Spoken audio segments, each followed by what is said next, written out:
Yo, it's your boy Ryan, Northwest Sports Fanatics, back at you with a new video. Today is Tuesday, March 3rd, 2026, with your boy Ryan and the Northwest Sports Fanatics. Make sure you guys subscribe to the channel. Smash that like button either now or on your way out.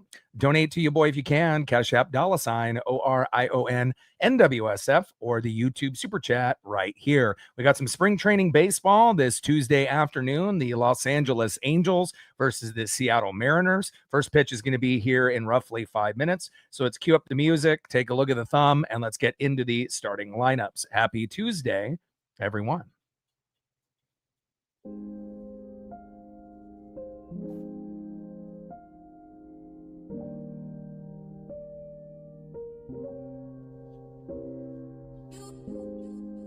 Let's go, baby. Brian Wu on the bump, so I had to put him on the thumb. And let's get into the starting lineups here first for the visiting Los Angeles Angels. Leading off for the Angels at left field, Chris Taylor. Batting second, the former Cub second baseman, Nick Madrigal. Batting third, catching today for Los Angeles, Logan O'Hoppe. Batting cleanup, batting fourth, third baseman, Christian Moore. Batting fifth, playing right field, Jose Siri. Batting sixth, DHing, Brian Martinez.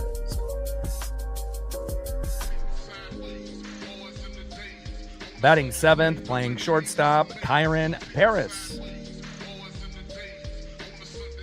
Batting eighth, the former Cincinnati Red first baseman, Jeimer Candelario. And batting ninth, playing center field for the Angels, Bryce Teodosio. And on the mound for the Angels will be George Klassen. And now let's get into the starting lineup for your Seattle Mariners. Leading off for the Mariners at third base, Brendan Donovan. Batting second, the former Boston Red Sox right fielder, Rob Refsnyder. Batting third, playing left field, Luke Raley. Batting cleanup, batting fourth, catching today for Seattle, Mitch Garver. Batting fifth, DHing today, welcome back to the lineup, J.P. Crawford. Batting sixth, playing first base for Josh Naylor, Patrick Wisdom. Batting seventh, playing second base, Ryan Bliss. Batting eighth, playing shortstop, Colt Emerson. Let's go, Colt. And batting ninth, playing center field for Julio Rodriguez, Rylan Thomas. And on the mound for the Mariners, our ace, our number one, Brian Wu. Let's go, baby. Shout out to my boy Brooks Beats with the best beats on YouTube. We're going to be shooting for 100 likes, 100 on the Dono train, and 5 to 15 subs. Let's get it, baby. Looking forward to seeing how some of these guys, develop. Obviously with spring training, reflect in the building what's good. We're only 23 days away, and obviously we have Team USA and a lot of the, countries participating, going against some of the MLB teams here today as well. So we'll definitely be keeping an eye on Cal Raleigh on Team USA as well as many others like Julio Rodriguez on that stacked Dominican Republic team. But again, even though we're going to be getting some of the, backups and kind of role players playing in the, next few days, it's still a good chance to be able to not only dissect the lineup and to be able to see how well people are gelling, here in spring training, since we are only 23 days away from the very first game against the Guardians at home at T-Mobile on March 26th. Klassen versus Wu. I'm ready. Reflect in the building. What's good? And again, anytime I can get a chance to be able to watch some Mariners and call a game, even if it is on, a little bit early. Obviously games being on in the evening would be better, but a majority of spring training games are on at noon. But tomorrow we do get a treat. We do play the Giants tomorrow, I believe around 6 p.m. Pacific. And again, we've only had one game prior to tomorrow's game that hasn't been at the noon lunchtime slot. So pretty cool to be able to watch them a little bit later. And hopefully we'll be able to get an inning or two of solid, good baseball here from Bryan Woo.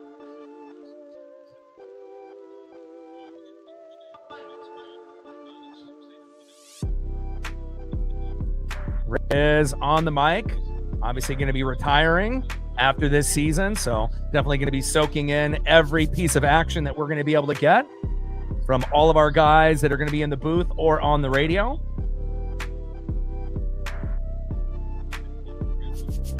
And first pitch from Woo incoming here momentarily. First pitch is outside, 1-0 count.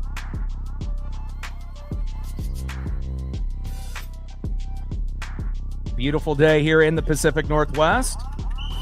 Jeff, you good? We are going to get a little bit of rain, it looks like, at some point. Jeff has a sore back, and it's the Rec League semifinal.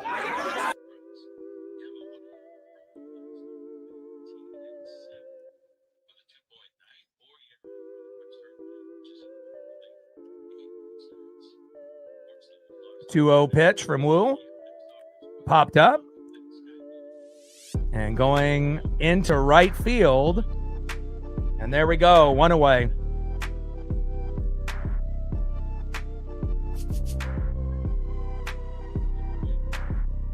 Down goes Chris Taylor with the pop-up. We'll take that.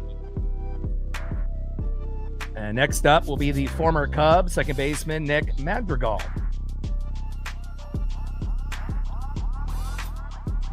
Like, sub, donate, comment, share. If you haven't smashed that like button yet, please do. Help us get to 100 likes, 100 on that dono train. And 5 to 15 subs. Let's get it, baby. Tyler just flied out to right. Chris Taylor, excuse me. Now we got Nick Madrigal, former Cub, in the box. Takes a strike, 0-1 count. Let's go, Woo. We want a solid performance. Looks like he's bulked up a little bit, since the injury.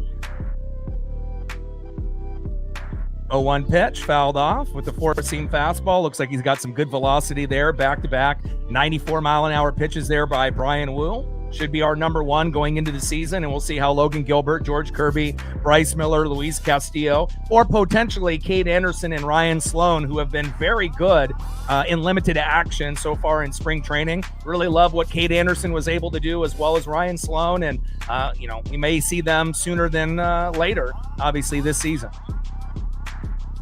0-2 pitch, high and away. 1 ball and 2 strikes from Woo to Madrigal.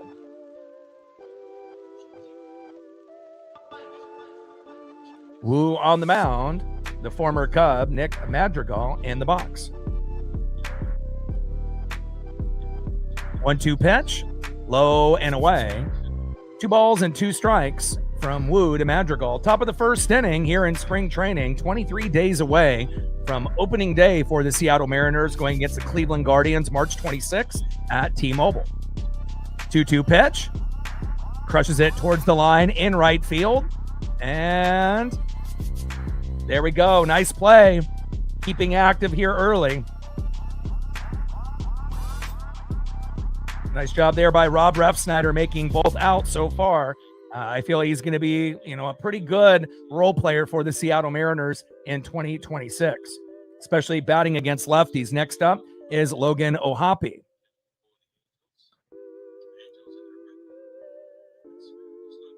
And if you do have the MLB app, you can watch this as well and watch along. First pitch is high and away with a sinker, 94 miles an hour, 1-0 count. Yeah, with Miller with the oblique, obviously it's going to open the door, for Cade Anderson or Ryan Sloan. I assume they'll go with Emerson Hancock first, just because he's been there, But again, I think a lot of us, based on what we've seen, assume that Cade or Sloan could pitch better than Hancock, and they may even be better than Luis Castillo at the moment. So even though they're very young, they have a lot of potential. And hopefully Miller will be okay. Big swing and a miss there by Logan O'Hoppe. 1 ball and 2 strikes from Wood O'Hoppe. Top of the first inning, 0-0 here early. Rob Refsnyder making both outs. They're in deep right field. And let's see if we can have a nice inning here with Woo, not giving up any runs and obviously, showing what he has going into the season here in spring training. Little slow dribbler up the middle. There we go. Emerson to Wisdom. Got him. There we go. Good inning there for the Seattle Mariner defense. Nice job there by Colt Emerson.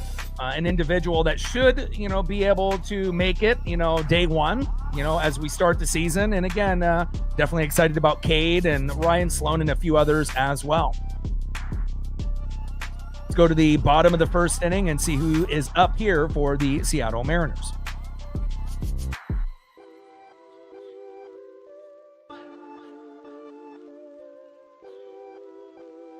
But you had Chris Taylor pop up into right field.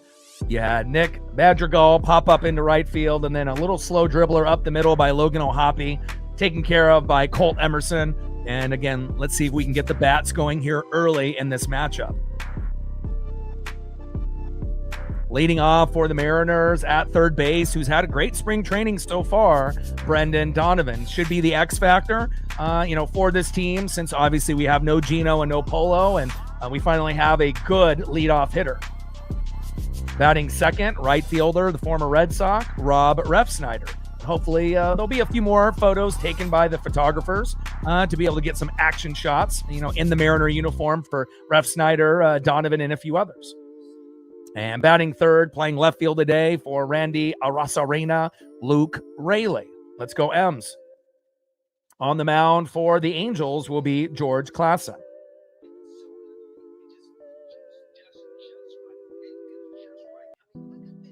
Like, sub, donate, comment, share. If you haven't smashed that like button yet, please do. Help us get to 100 likes, 100 on that dono train. And 5 to 15 subs. Let's get it, baby. And I will be doing every televised spring training game the rest of the way until we get to March 26th. And when there isn't a game for the Mariners, I will be doing Team USA in the World Baseball Classic and maybe even the Dominican Republic, so we can keep an eye on Julio and a lot of those amazing players on that stacked team as well. It's very clear, the Team USA and the Dominican Republic by far have the most talent on the rosters compared to every other country that's participating. And we will see if we end up, getting that matchup in the final or maybe in the semis, depending on the bracket.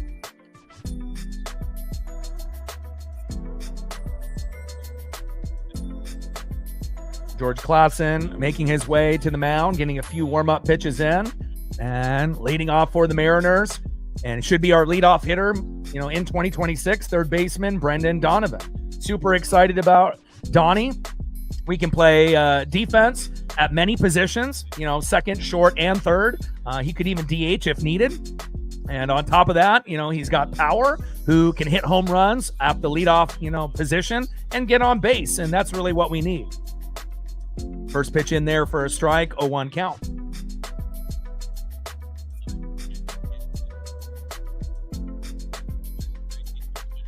Oh, 1 pitch from Klassen, inside, low, and at the knees. 1 ball and 1 strike from Klassen to Donovan. And I think Donnie is going to be a really big fan favorite with the team. We definitely had a kind of an up and down relationship with guys like Jorge Polanco, when he was on the team. Didn't do very good in his first year and really stepped up for us last year, moved on to the Mets. All right, and we're going to miss those home runs at third at the deadline and after that with Gino. But again, I think this is going to be a real key piece for us.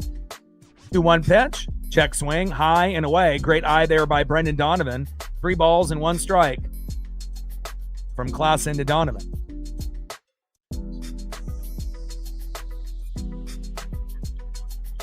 Three-one pitch. Donovan crushes it, and it's going fading foul. And we're definitely, looking forward to some leadoff home runs from our, hitter number 1 in the lineup, since we weren't really able to get that out of JP, Victor Robles, or Randy Arozarena filling in. And on a 3-2 pitch, they call strike 3 on Donovan. He looked like he was a little shocked by that. And again, Sometimes you end up getting a ball in the zone that you assume is going to be outside, and it was in the strike zone, and that is 1 away. Unfortunate there for Donovan, but he should be able to get a base knock in his second at bat. Next up, the former Red Sox right fielder Rob Refsnyder. First pitch to Refsnyder, in there for a strike.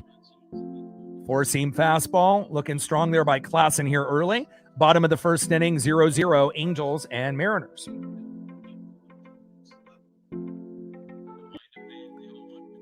0-1 pitch, little slow dribbler towards third, throw to first, and got him. That is 2 away. Good effort there by Refsnyder, running hard to first base. Next up, left fielder in the 3-hole, Luke Raley.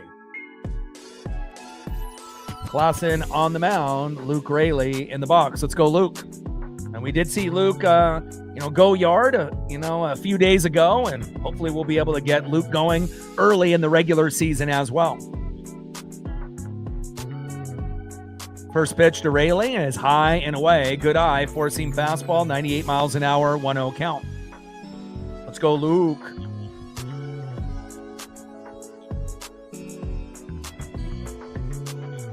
1-0 pitch, inside. Good patience there by Luke Raley, who didn't really have his timing down last year, and hopefully this year will be a little bit better. 2-0 count from Klassen to Raley. 2-0 pitch, high and away. Can't tell you the last time I've seen Luke be patient and get a 3-0 count. Let's go, Luke. Let's go, Raley.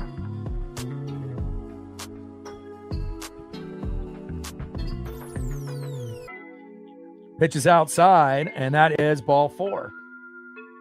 Paisley is ready to go out from the studio.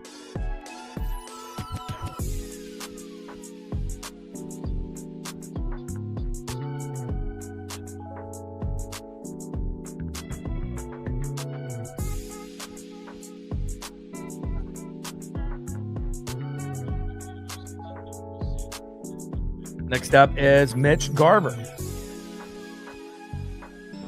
First pitch, low and away. 1-0 count from Klassen to Garver. Let's go, Garv.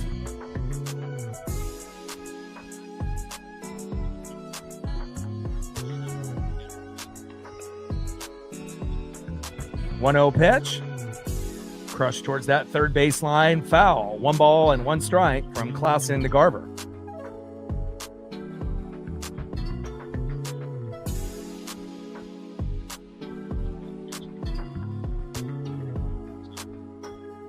One pitch.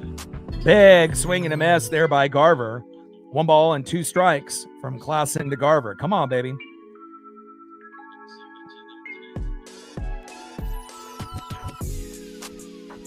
And great to see JP Crawford in the lineup for the first time.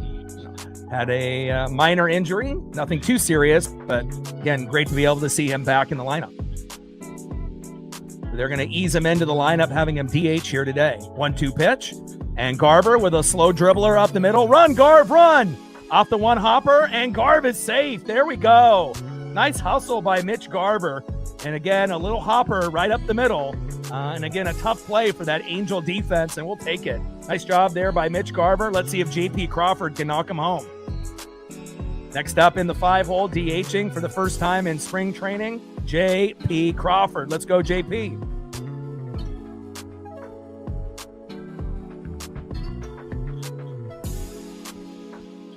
Runners at first and second now with 2 outs. First pitch from Klassen to JP Crawford is low and inside, 1-0 count.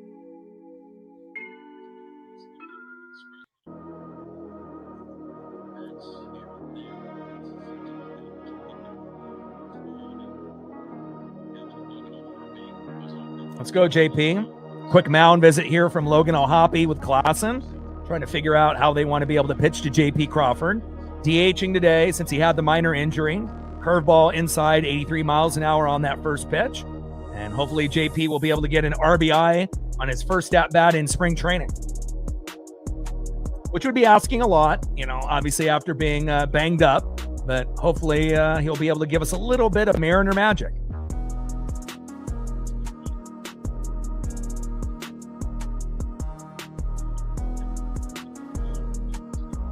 Two on and 2 outs. 1-0 pitch, high and inside. No, outside. 2 balls and no strikes from Klassen to JP Crawford. Come on, JP. Play with patience and poise.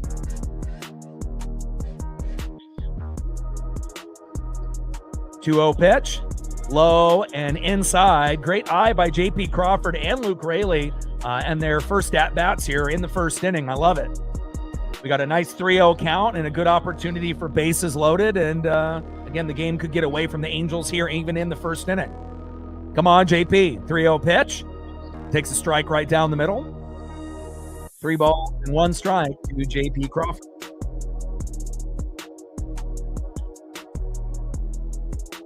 Klassen on the mound, JP Crawford in the box. 3-1 pitch, broken bat by JP, and a little blooper, and that is going to be out number 3. Paris there with the good defensive play. Mariners leave 2 stranded. Again, unfortunate broken bat there by JP Crawford, but great to see him back in the lineup for the first time during spring training. That's the end of the first inning, and we're knotted up 0-0.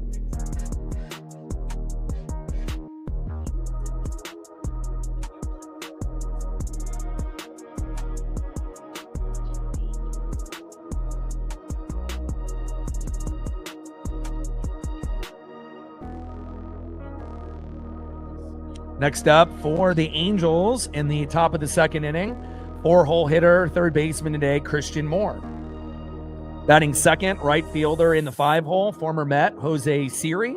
And I couldn't find a better photo than, obviously, of this minor league player DHing here today, Brian Martinez. And usually I'm trying to find photos that will fit the whole screen, but I literally went through the minor league system, anything that he had, and even on the Angels team page, they don't even have a photo of him. It just shows the Angel logo. So, sometimes when you get minor league guys, they don't really have a whole lot to choose from, but at least I was able to find one that, doesn't fit the screen, but at least we know what he looks like.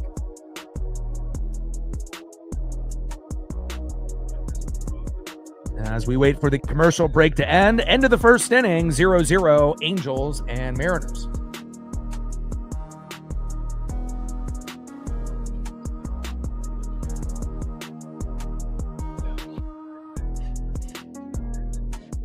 And hopefully we'll get Wu back out there for at least one more inning. Usually you're getting guys that are going typically in most games, 1 to 2 innings. It is a little rare to see a guy go 3 or 4 innings lately, but it is possible. But I assume we'll get one more inning out of Wu, and then we'll see kind of where it goes from there.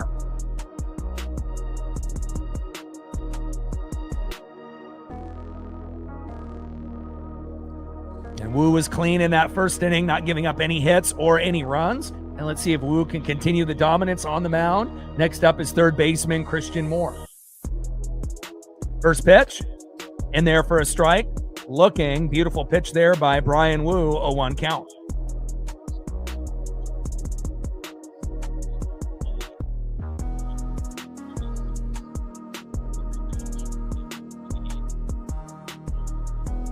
Little slow dribbler on the 0-1 count. Diving attempt there by Colt Emerson, but couldn't get to it. And a nice base knock there by Christian Moore.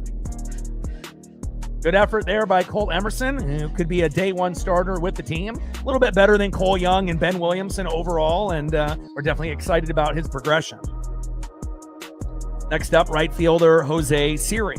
Hopefully we'll get a slow dribbler right up the middle. We can get a double play and get closer to getting out of this inning.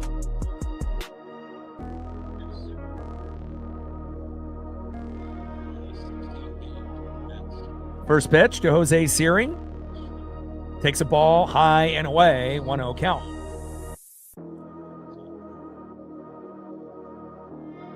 Wu on the mound. Jose Siri, the former Met, in the box. 1-0 pitch, goes for a bunt attempt. And that ball was inside. 2 balls and no strikes from Wu to Siri.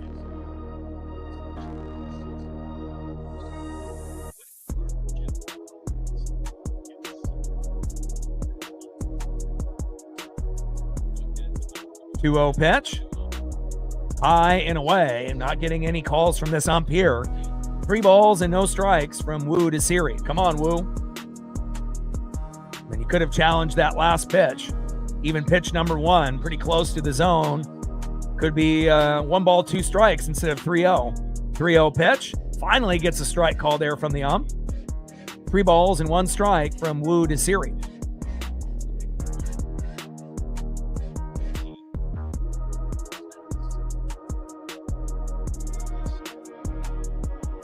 Three-one pitch. Big swing and a miss. And Garver with the throw. Not in time, and a stolen bag there by Moore.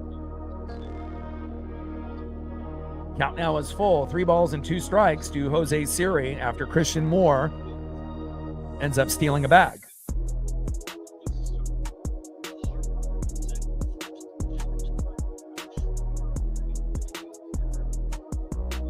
Big swing and a miss, and down goes Siri. And a first strikeout there by Brian Wu. Let's go. Nice job, Wu.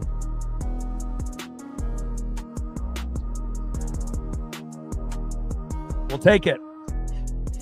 Next up is Brian Martinez.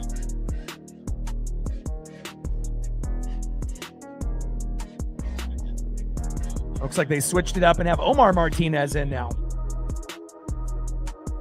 They switch one Martinez for the other.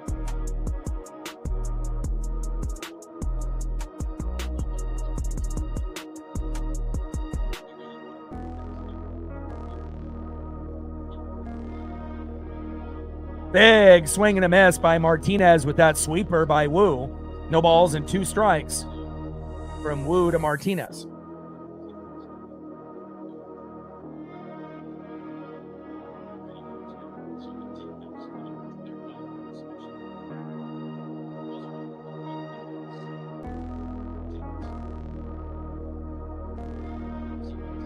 O2 pitch from Wu to Martinez incoming. Low and inside at the knees. 1 ball and 2 strikes from Wu to Martinez.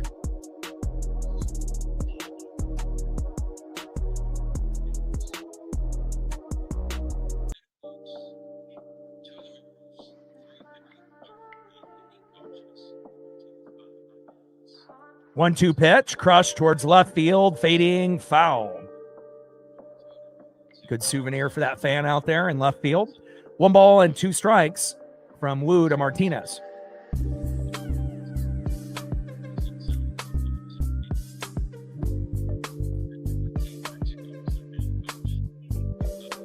One-two pitch, high and away. 4-seam fastball missing there. 2 balls and 2 strikes from Wu to Martinez. Jerry in the building. What's good?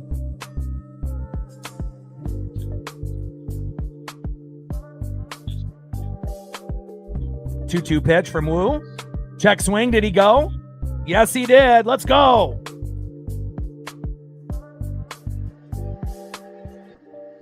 Woo! There we go. Another punch out there by Wu. We like that. You know, and again, it's spring training. We get it, you know, but again, you want to make sure your guys are prepared. You know, we do have the regular season opener only in 23 days. So nice job by Brian Wu with another punch out. Next up is Kyron Paris. First pitch, low and away to Kyron Paris, 1-0 count. Top of the second inning, 0-0 here early with a runner at second with 2 outs. Brian Wu on the mound, Kyron Paris in the box. 1-0 pitch, big swing and a miss by Kyron Paris. 1 ball and 1 strike from Wu to Paris. Let's go.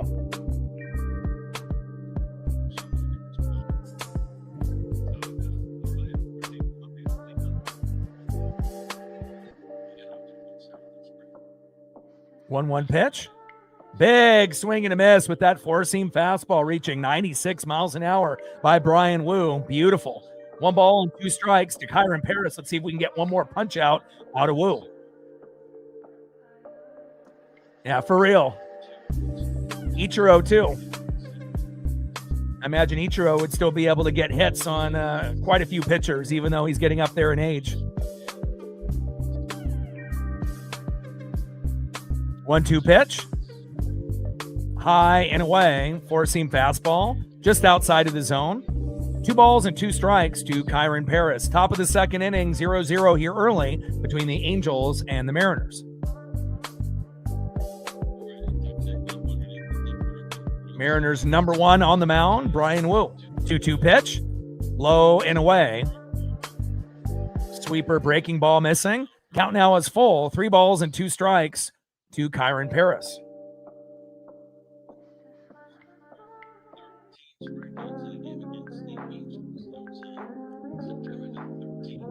Come on, Wu. 3-2 pitch. Let's go. Strike 3 looking, baby. Let's go.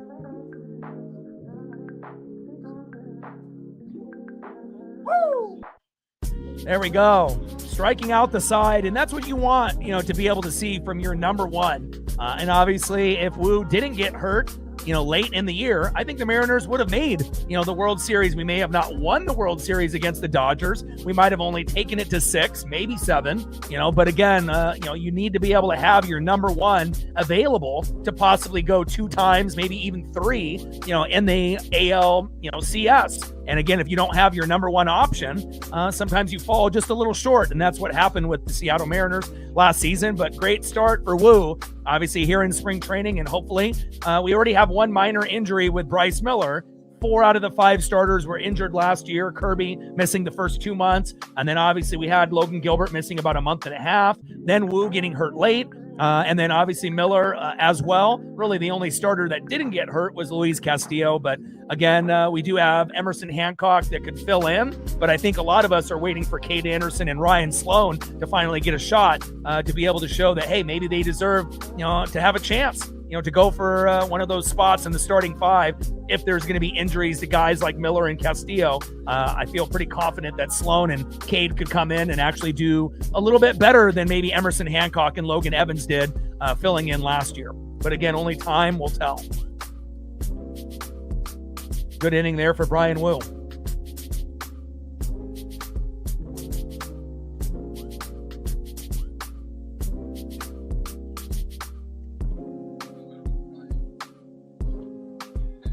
Go to the bottom of the second inning, and we'll see who's up next here for the Mariners.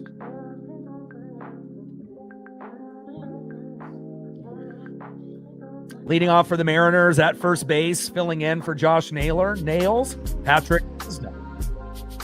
Batting second, playing second base in the 7-hole, Ryan Bliss. And finally getting his first at-bat will be shortstop Colt Emerson.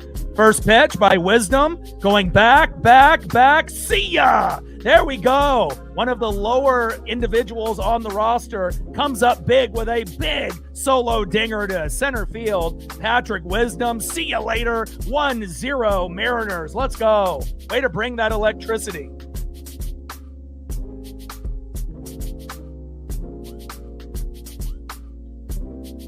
Let's go. Beautiful home run to center field by Patrick Wisdom. And that's why you want to be able to, watch some of these spring training games just to kind of see how the backups and the role players look. Great job there.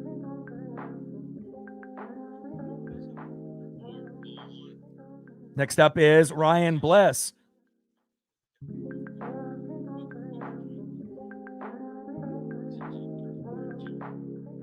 One-0 pitch. Little chopper up the middle to the pitcher. Soft throw to first, and that is 1 away. Wisdom beyond his years, absolutely. And again, Ryan Bliss, a little undersized, but could have like a Dylan Moore, type of role. Same thing with, Rev Snyder and a few of these other guys, that aren't going to be necessarily playing every day, but, could help fill in the gaps in the roster. And you definitely want to make sure you have good backups, because, there are going to be quite a few injuries, you assume, throughout the full year. Next up is the number 1 prospect for the Mariners, not named Cade Anderson or Ryan Sloan, Colt Emerson. Let's go, Colt. And Colt could be a day 1 starter on this roster. First pitch is low and away with the changeup.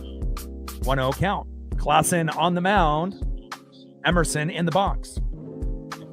Solo dinger in center field on the first pitch to Patrick Wisdom, filling in for Josh Naylor, getting the job done.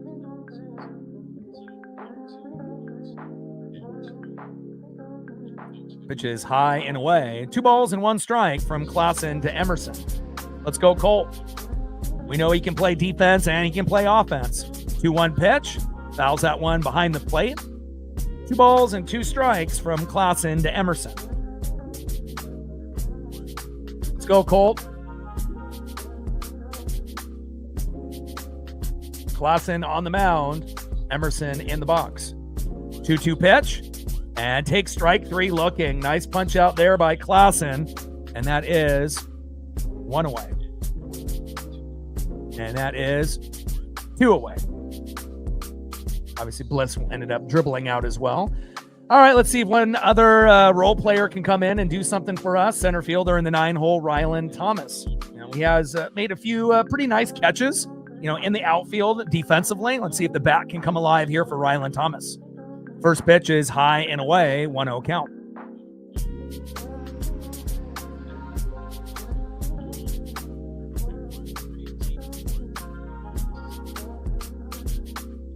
One-0 pitch.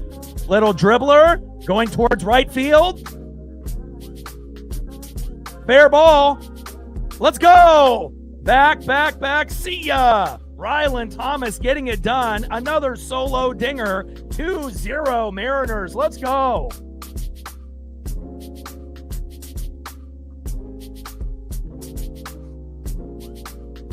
Let's go, baby. And sometimes it's those guys that are least likely to do something for the team, like Patrick Wisdom, solo dinger. Rylan Thomas down that right field line, another solo dinger. We love it, baby.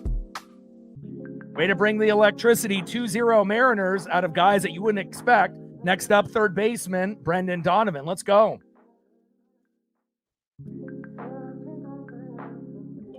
Nice job by Wisdom with a solo dinger, as well as Thomas. 1-0 pitch. Fouled off behind the plate by Brendan Donovan. 1 ball and 1 strike from Klassen to Donovan. Bottom of the second inning, 2-0 Mariner lead. Let's go.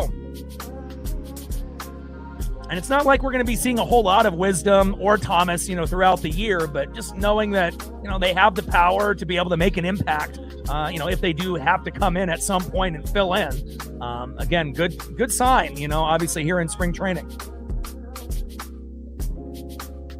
2-1 pitch. And Donovan, hard hit towards first base, throw to first, and that will be out number 3, but not after. 2 solo dingers by Patrick Wisdom and Rylan Thomas. Nice job by the 2 guys that are role players, so to speak. And again, solo dinger by Wisdom, solo dinger by Thomas. 2-0 Mariners. Let's go.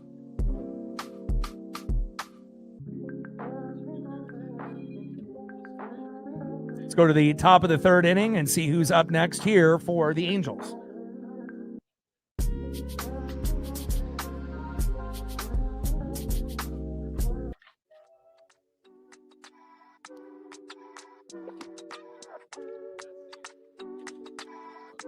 Next up for the Angels, in the 8-hole, the former Cincinnati Red first baseman Jaime Candelario.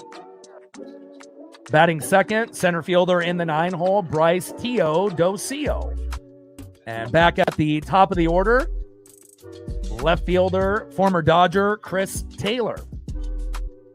And Wu already going 2 innings, so I don't know if he'll be out there for inning number 3, but we'll find out here in just a moment.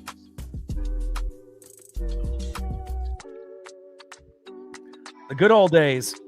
But again, I feel, from 2022 to 2042, in this 20-year stretch that we're going to end up, breaking more records and going further than we ever have. And, we had a few pretty good years, in 95 and, 97, 2000, 2001. But again, we had about a 20-year drought, made the playoffs with that home run with Cal Raleigh against the Athletics in 2022. And, it just kind of feels like we're getting, closer and closer to that ultimate goal of getting to the World Series and winning it all.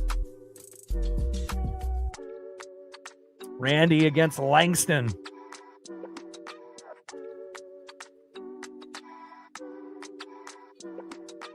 3 Ks for Wu. And they still got Wu out there. And again, this is rare. Normally, you only see starters going about an inning, sometimes 2. But every once in a while, you'll get 3 or 4 innings out of a starter. And I love that Wu is out there still. Awesome. Had a feeling that he might be able to go more than 2 innings if they allowed him, but you weren't really too sure. First pitch with the sweeper, low and at the knees, 1-0 count. 1-0 pitch, missing it a little low there. 2 balls and no strikes from Wu to Candelario, but great sign to be able to see your starter go more than 2 innings. 2-0 pitch, inside, gets that strike call with the 4-seam fastball. And we got an Angels challenge by Candelario. Let's see if they're going to win this challenge or not. And it looks like the Angels are going to win the challenge. Call overturned with the ball. 3 balls and no strikes. Missing it by 0.2 inches. 3-0 pitch. Wu getting a strike call there by Candelario, taking a strike looking. 3 balls and 1 strike from Wu to Candelario. 2-0 Mariner lead with a solo dinger by Patrick Wisdom a few minutes ago and a solo dinger by Ryland Thomas. 2-0 Mariner lead. 3-1 pitch inside, and Candelario going to first with the walk. Candelario to first. Next up in the 9-hole, center fielder Bryce Teodosio.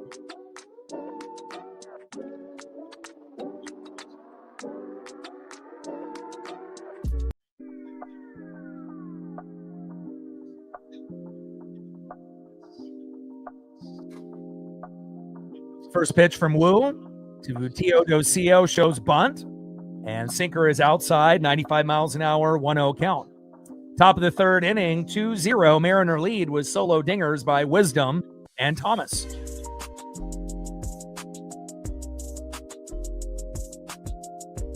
One-0 pitch, in play over Wu's head, and a base knock into center field, and Teodosio with a nice single, Candelario to second. Now we got runners at first and second with no outs. We'll see how long they keep Wu in, but I would like to see him finish the inning, but we will see what Dan Wilson decides to do. No, Milwaukee isn't good enough to make the World Series. Again, wishful thinking, but that would be very shocking to see them. They're not going to be better than the Dodgers. I mean, even if the Dodgers have injuries, they'll be able to get past Milwaukee. Now, they could end up being a playoff team, and, Izarowski, and they got a few guys, but, I think there's going to be quite a few teams better than the Brewers this year. But, you never know. I would rather play the Dodgers. Again, you want to be, the king of the castle. You got to be able to beat the team that's won back-to-back, and, realistically, they're going to have the best shot of, getting back. I mean, even if they do have injuries. Bunt shown by Taylor, and that ends up going foul, 0-1 count. Top of the 3rd inning, 2-0 Mariner lead. But again, you never know. Obviously you got to have good pitching and good defense, to be able to make the World Series and win the World Series. And, nobody knows what will happen, but we will see. Opening day in 23 days.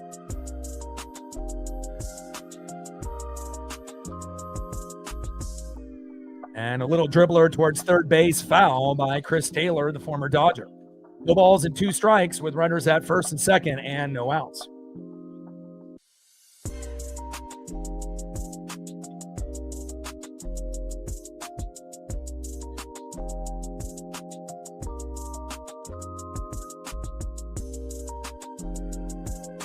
Blue Jays will be very good this season.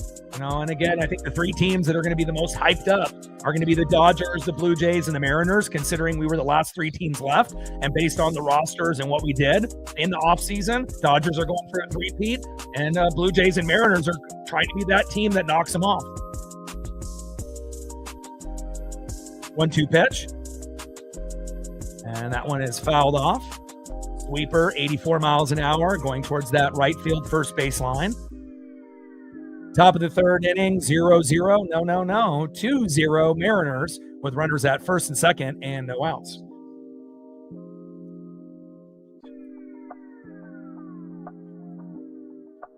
Pitch is outside. 2 balls and 2 strikes from Wu to Taylor. Yeah, I mean, it would obviously, it would make for, obviously good storytelling, and foreshadowing, the connection with the Pilots and, with the Milwaukee Brewers and the Mariners and whatnot. But, I would rather go against the Dodgers and, be that team that prevents them going for a three-peat. I think obviously, whoever you play in the World Series, you're going to be blessed to get to that point, but, we will see.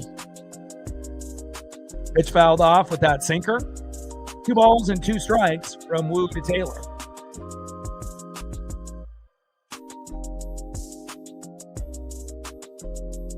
And Taylor dribbles it towards that third base line, towards the Mariner dugout.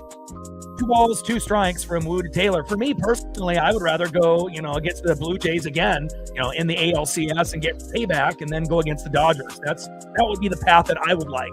Even if it would be the hardest path, that would be the path that I would want for this team. 2-2 pitch, high and away. Count now is full. 3 balls and 2 strikes from Wu to Taylor. I mean, we don't want to avoid greatness. We want to be able to, approach it head on. And I think it would mean a lot more, to be able to get payback against those 2 teams. 3-2 pitch. Big swing and a miss, and a nice punch out there by Wu.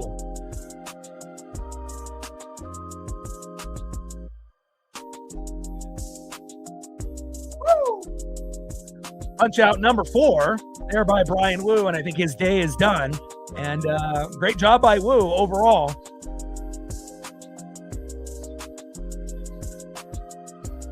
Yeah, Sonics chance and Blazer chance back in the day.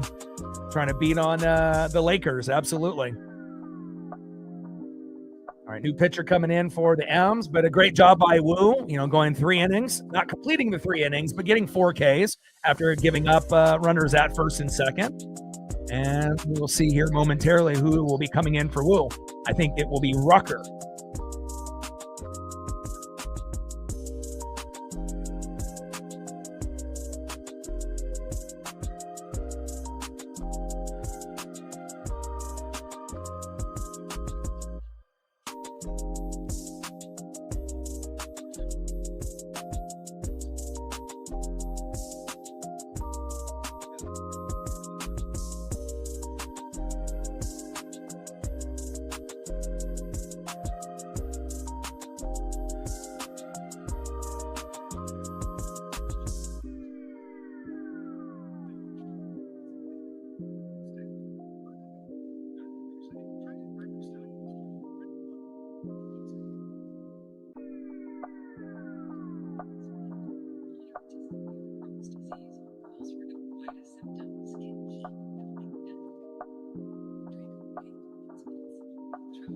All right, former Cub Michael Rucker coming in. Let's see if we can get a better photo than that.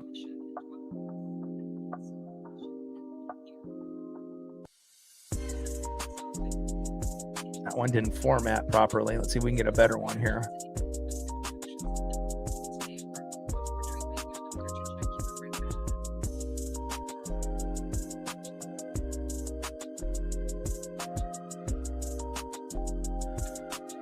All right, Michael Rucker, the former Cub, coming in for Brian Wu. And in the box, former Cub as well, second baseman Nick Madrigal.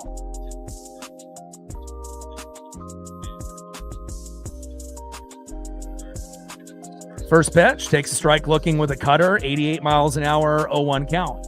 Like, sub, donate, comment, share. If you haven't smashed that like button yet, please do. Help us get to 100 likes, 100 on that dono train. And 5 to 15 subs. Let's get it, baby. 0-1 pitch, and a nice dribbler out to right field where Rob Repsnyder is. And runner scores from third there, and that's going to be 2-1 Mariner lead. Nice RBI there by the former Cub, Nick Madrigal. Next up, catcher Logan Ohapi.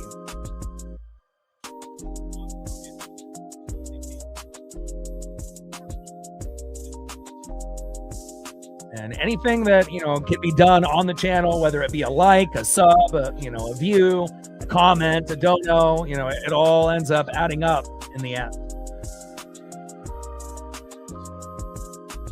First pitch to Ohapi inside, 1-0 count.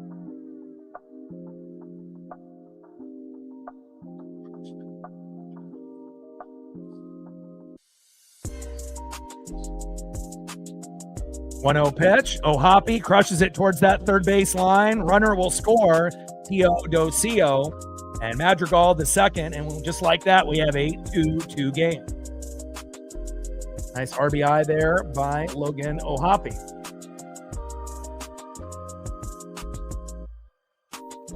Next up for the Angels, third baseman Christian Moore. Hopefully we can get the bleeding to stop, so to speak. Got to take Paisley to the vet this month, so obviously a cost that I wasn't really, looking forward to. And anything that we can get in support will definitely help towards that. Vets aren't cheap, let me tell you. I think the visit's going to cost me like $300 or $350 that you usually have to do once a year. So anything that can be done would be greatly appreciated.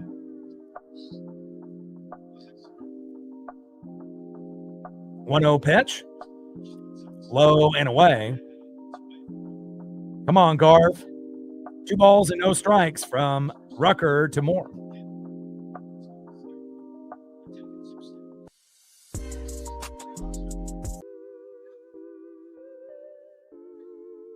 Michael Rucker struggling here early, filling in for Brian Wu, who already had 4 Ks. Appreciate that. Thank you so much. Again, when you end up having a vet bill, that's going to cost $300 to $350. Most people don't have, money saved up for something like that. But, you know how important Paisley is to me. So I appreciate you.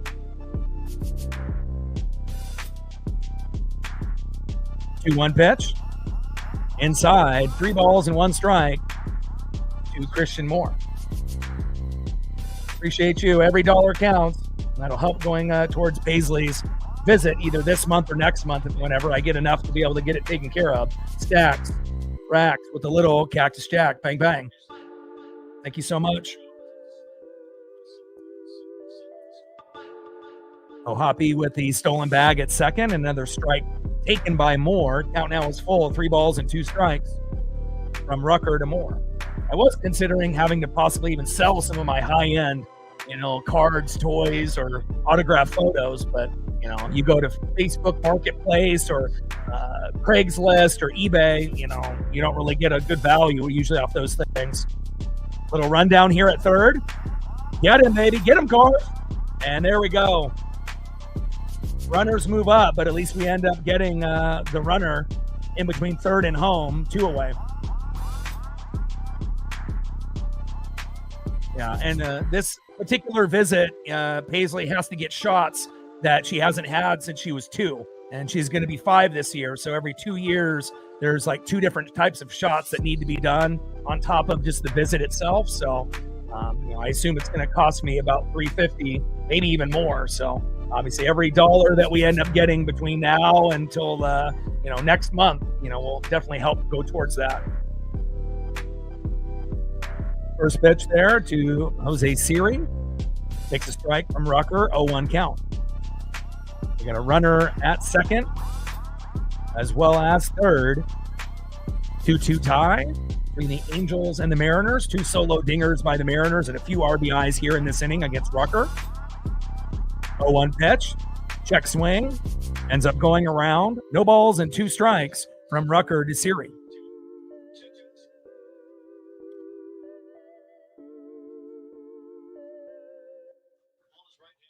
Yeah, I mean, food is, it used to be, I've tried to, big swing and a miss, and that is out number 3 by Rucker. Nice job there. And we obviously gave up a few RBIs to tie the game, but it could be worse. We could be down 3-2 or 4-2. And we'll see what the Mariners have in store here in the bottom of the 3rd inning. But, even food, for Paisley is, about 80, 85, and I've stretched it out instead of every month. It's about every month and a half. Which definitely helps. But, we definitely had a very rough month in February, probably the roughest month I've had in 2 or 3 years. So it definitely has put me in a kind of a tough place. But I know we have people on the channel that will be able to step up and help us to the best of their ability. Go to the bottom of the 3rd inning. We're knotted up at 2, and I appreciate the support. Every dollar will help, go towards Paisley, obviously this month. Appreciate you, as well as next month as well. So if you're just tuning in, Wisdom with a homer to center by the Mariners, making it 1-0, 432 feet, which was absolutely beautiful. Then later in the inning, we ended up getting Rylan Thomas, another role player, with a solo dinger, 362 feet, making it 2-0. But then we ended up changing pitchers after Wood went out. Obviously, we ended up having Michael Rucker, not in the same type of skill set as Brian Wu, and Nick Madrigal singled to right. Candelario ended up scoring, making it 2-1, and then we ended up having Logan O'Hoppe up after Madrigal with another RBI himself, and Tio DeSico ended up scoring. So right now we're at a 2-2 tie in the bottom of the third inning.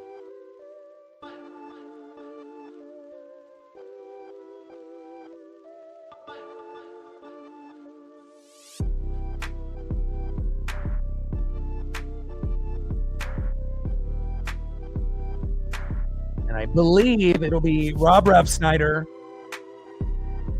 Luke Raley on deck, and then Mitch Garver. But we will see. Anytime in spring training, you never know. Sometimes they end up making a few adjustments and whatnot. So.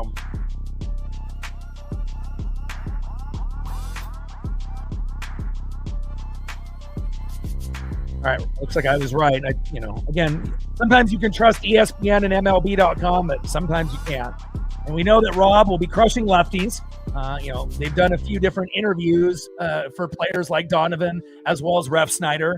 They both seem like really good guys off the field, which is going to be a good sign on what is to come in the dugout and the rapport with the guys on the field. And I'm definitely excited about Donovan, Donnie, and Refsnyder. And again, when we end up having a left-handed pitcher, we can, throw Refsnyder into the lineup, and definitely has had some good success for the Red Sox batting lefties. First pitch to Refsnyder, low and away, 1-0 count.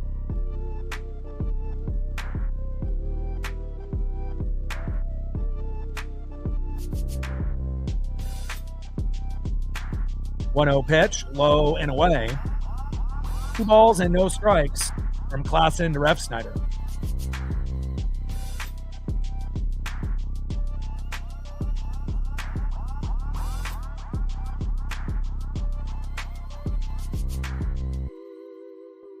Two-0 pitch, fouled off. Change up 87 miles an hour. 2 balls and 1 strike from Klassen to Refsnyder.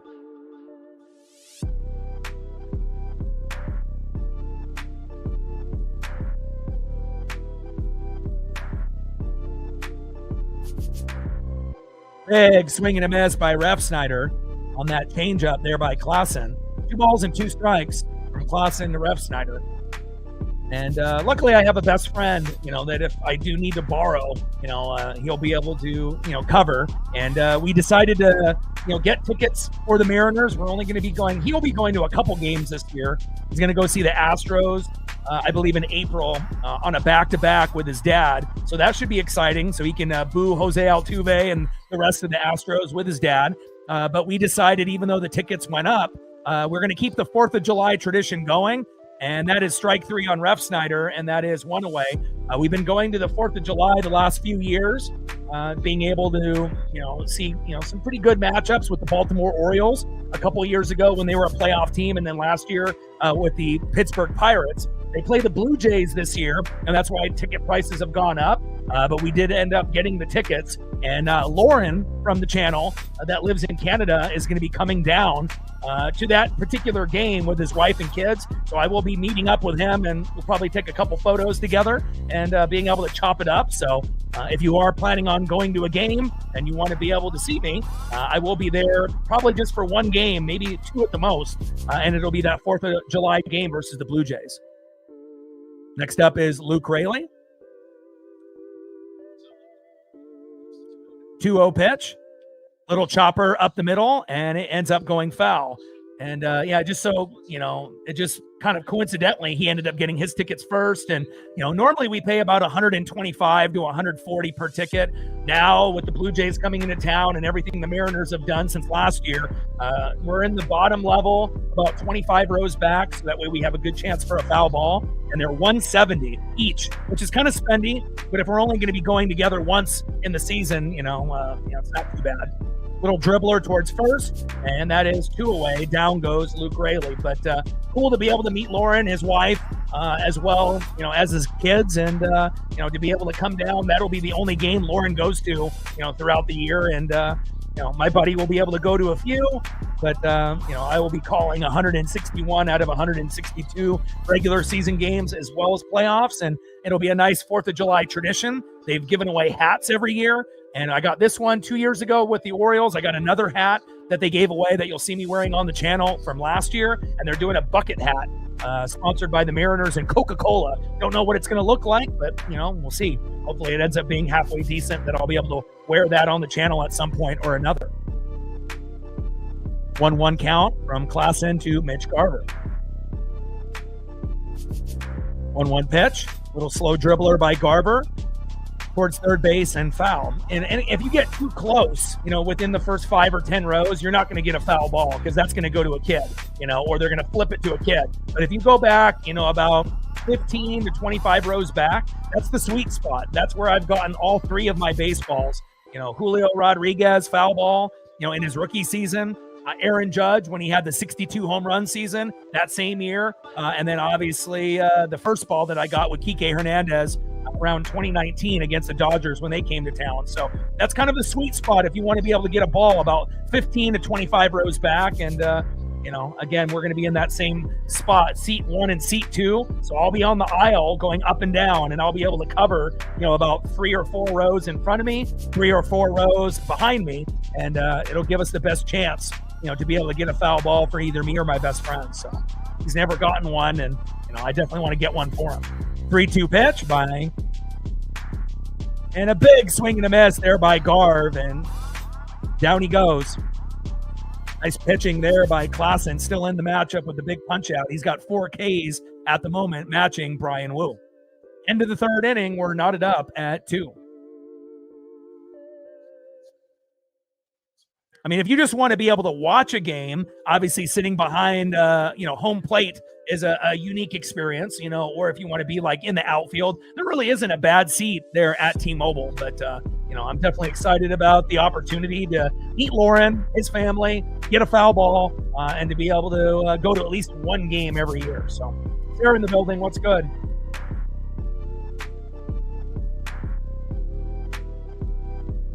Go to the top of the 4th inning, and we'll see who is up next for the Angels.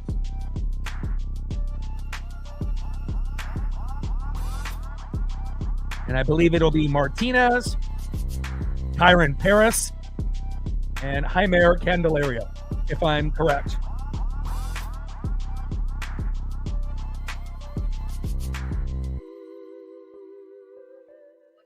Yeah, Martinez, Paris, and Candelario here up next in the top of the 4th.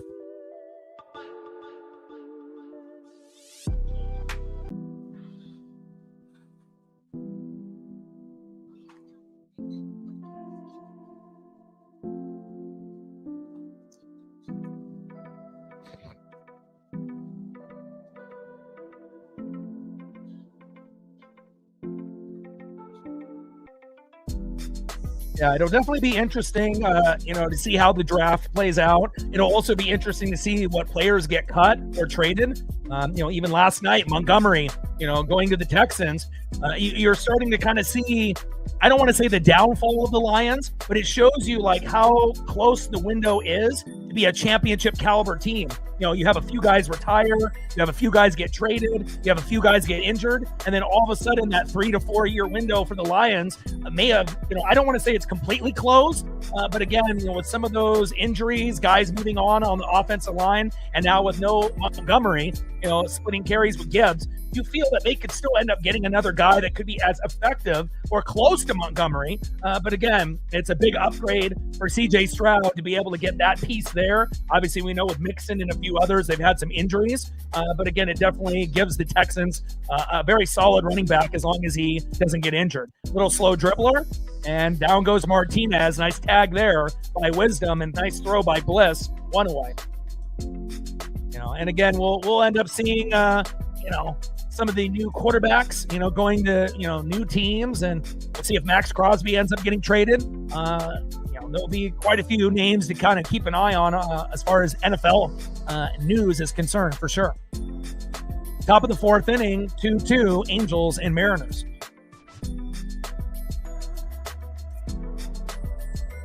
Takes a strike looking there, 0-1 count.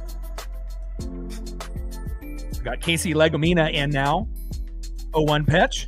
Big check swing there, and he went around. No balls and 2 strikes from Legomina to Paris. Yeah, I don't think a lot of us saw, again, they did a great job building, the team up and whatnot. But again, losing a few guys on the O-line that were pretty solid. And then, obviously having some injuries. They still have a pretty good team, but you obviously saw the Bears get better with Caleb Williams with their new coach. The Packers are the Packers. And obviously the team that, ended up being little brother now is the Minnesota Vikings, no longer the Bears. But we'll see if they'll be able to rebound, from last season's debacle. Pitch is high and inside. 2 balls and 2 strikes from Casey Legomina to Kyron Paris.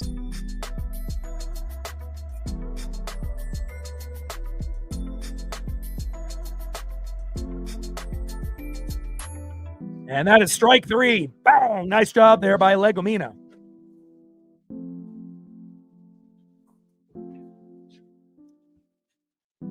Yeah, and then sometimes when you get those bigger-bodied wide receivers that have egos, whether it's DK Metcalf or A.J. Brown, when they don't get the ball, they pout, and they end up, kind of arguing with other players, getting penalties, and arguing with their teammates, and obviously the opponent ends up being a little bit more, than you want to really deal with. And we know A.J. Brown used to be, one of the top guys in the league, but I don't really necessarily think the Eagles need him.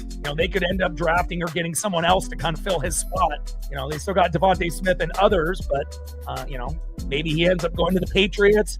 I know he likes that team, and obviously we know Drake May is looking for a number 1 guy. I'm not sure if that could be A.J. Brown, but, it'll be something to keep an eye on for sure. Pitch is fouled off. Count still is full. 3 balls and 2 strikes from Legomina to Paris. Yeah, but definitely looking forward to, seeing what Danny Dimes can do with the Colts if he didn't get hurt. You assume that the run would have been a little bit better towards the end of the season for sure. Pitch fouled off there by Paris. Count still is full. 3 balls and 2 strikes from Legomina to Kyron Paris. Cool kid in the building. What's good? But anything can happen on any given year, not only in baseball, but obviously in football. And there's always going to be a worst to first or a third to first, transition where teams kind of come out of nowhere and good teams end up having injuries and they scale back as that one goes out of play.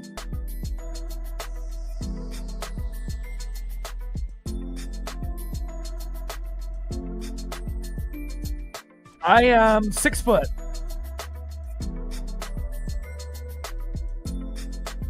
Yeah, my dad was 6 and my mom is 5. So there's a very high possibility I could have been 5'5" or lower, which there's no problem with that. If you're a guy and you're a little bit shorter than the average. But I prayed when I was a little kid to be at least as tall as my dad. I really wanted to be like 6'6", like Jordan, or Clyde Drexler. But I knew with my genes, realistically, that probably wouldn't happen. But if I could just get to my dad's height, that's really what I was shooting for, and that's what I got.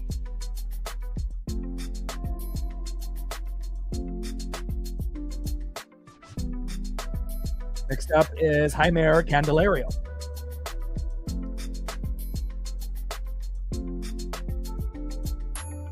First pitch, low and inside, 1-0 count. Obviously, besides Garv coming back to the team, we have Kisner, and it will be a battle to see who will be the backup catcher. Obviously, since we moved on from Harry Ford, and it looks like he's settling in with his new team, the Washington Nationals. I try to be able to watch as much spring training and, WBC, minor leagues, whatever it may be. I got an Angels challenge. And 1 ball and 1 strike gets changed now to 2 balls and no strikes. With a runner at first and 1 out, top of the 4th inning, 2-2, tie between the Angels and the Mariners. Yeah, and it kind of makes you wonder why some of these centers are retiring early. Obviously, CTE and keeping their health obviously would be a concern when you're getting smashed by D tackles, nose tackles, and DNs on the regular. So we'll see if we get any other big name centers or above average centers that decide to walk away. But you got to look out for yourself.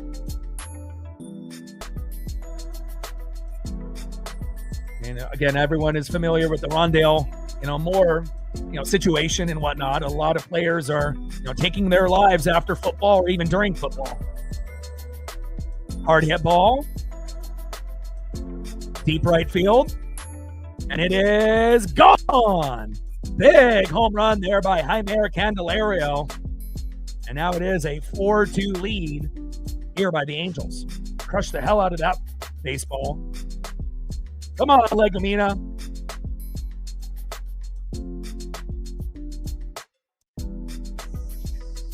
Next up for the Angels, center fielder Bryce Teodosio.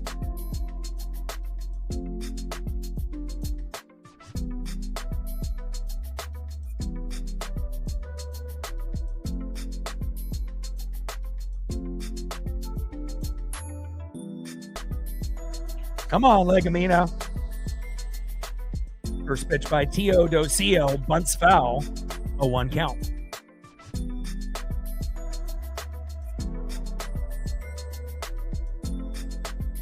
Obviously the offense really wasn't a problem for us. It's the defense. We had a good first month and a half and we're terrible after that. So, defense was absolutely terrible. We need to honestly fire Bowles. We'll have to wait for this season and then we'll get Mike Tomlin, I believe. So, if we can get Mike Tomlin as our head coach, that could kind of change, kind of the vibes overall. And, I like what we have with Baker. Evans will be back. And, I like the offense overall. Could always add a few more pieces on the O-line.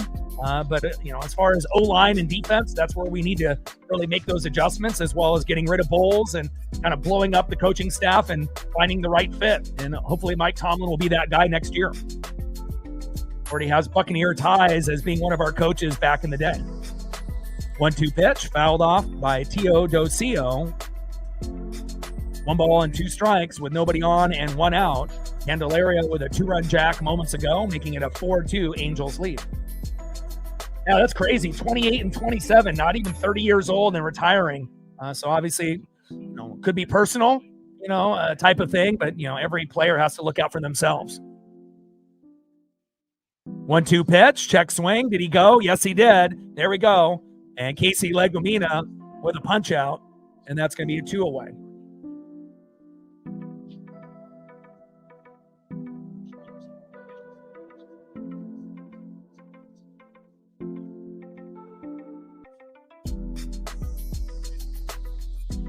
Let's go, Legumina. Next up is left fielder 0 for 2, Chris Taylor.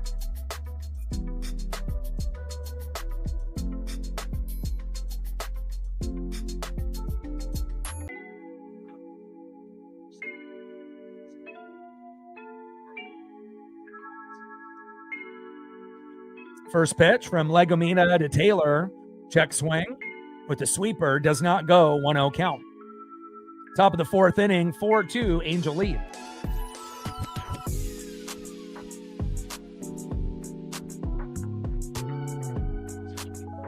Taylor crushes it into center field. Off the wall.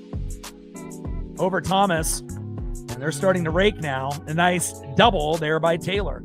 A little bit, I'm a little bit more focused on baseball, and, on what's going on. Obviously when football ends, there's still, a few things, to be able to keep an eye on, combine, draft, and things of that nature. But, for obviously us here, it's going to be mostly baseball, but, a little bit of football coverage. I imagine Sarah probably kept up with more of the combine stuff, as well as, as we get into the draft, we'll be able to do some coverage on that. But I mean, if it comes down to watching guys participate in the combine and running a 40-yard dash, or me watching a spring training game, I'm going to watch a spring training game. So I can always catch up on some of the, little videos and tidbits, afterwards. So, and it looks like Legumina might be done.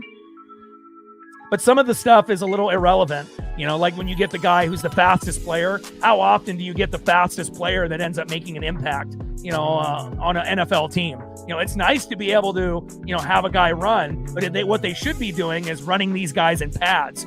Football speed and non-pad football speed is completely different. And really the only guy that I can think of in, maybe the last 40 years that was considered like the fastest football player in the league, or one of that actually had a great career, might be corner Darryl Green, for the Redskins.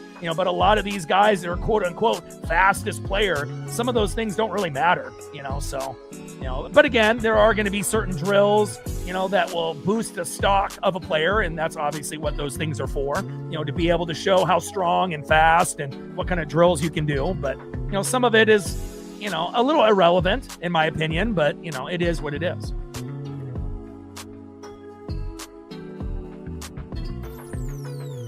And Legomina is done, and they're going to bring in Alford next.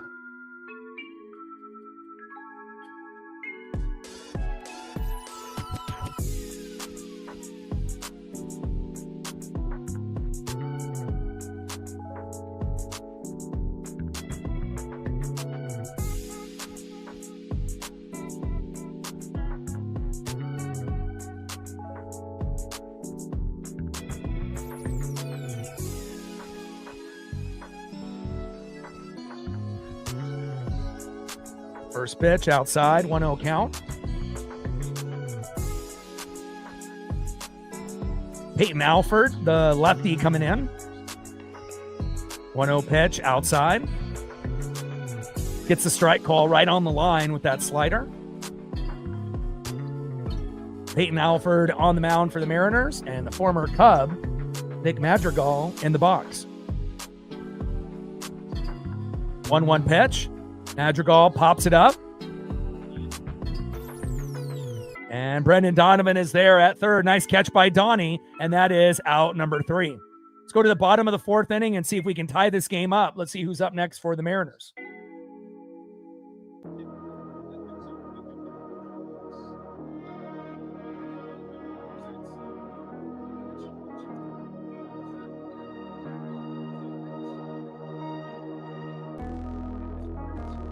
Yeah, Donnie's going to be great for us. Perfect fit for our team. Next up, leading off for the Mariners, 0 for 1, DHing today, coming off a minor injury. His first game in spring training this year, J.P. Crawford. Batting second, 1 for 1 with a run, RBI, solo dinger, Patrick Wisdom. And batting third, 0 for 1, second baseman in the 7-hole, Ryan Bliss.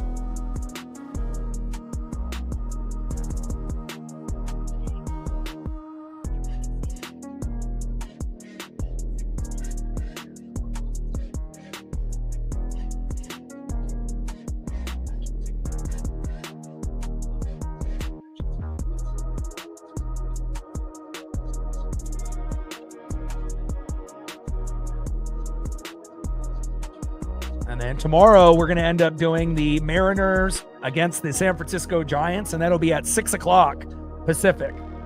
They're on MLB TV. So we've only had one evening game prior to the Giants game tomorrow, and I'm kind of looking forward to seeing how that will all play out.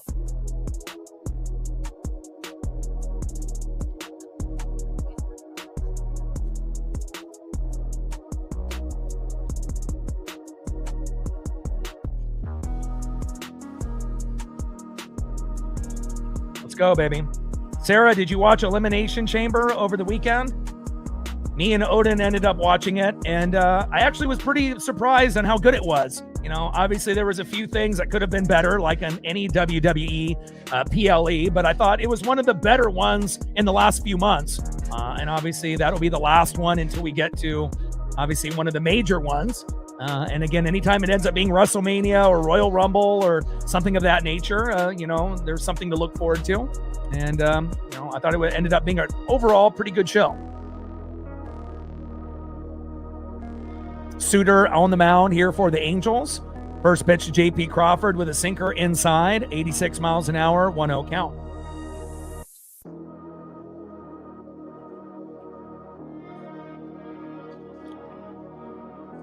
1-0 pitch, low and away. Sinker missing, 86 miles an hour. 2 balls and no strikes from Suter to J.P. Crawford. 2-0 pitch, high and inside. 3 balls and no strikes to J.P. Crawford. 3-0 pitch, and that'll be a 4-pitch walk. There we go. J.P. Crawford at first. We love that. Next up, first baseman who hit a home run in the bottom of the second inning, 432 feet to center, Patrick Wisdom. And if the Mariners are going to come back, we might need Wisdom to hit another one. Let's go.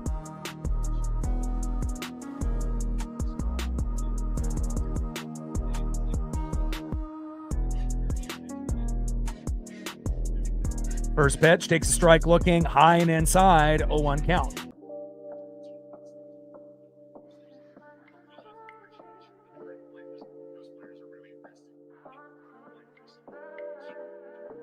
Oh, 0-1 pitch, got a little bit of a foul tip there. No balls and 2 strikes from Suter to Wisdom.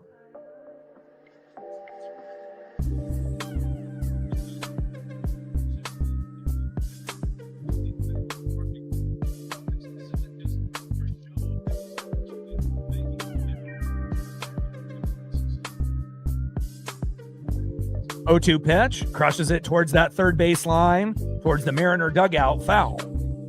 Bottom of the 4th inning, 4-2, Angels lead, and we will be doing the Mariners and the Giants tomorrow at 6:05 Pacific.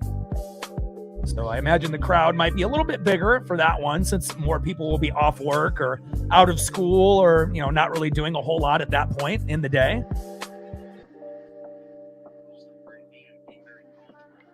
Bottom of the 4th inning, 4-2, Angel lead with a runner at first and 1 out.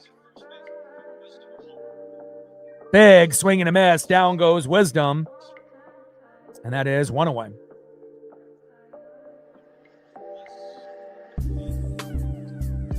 Next up for the Mariners, 0 for 1, Ryan Bliss.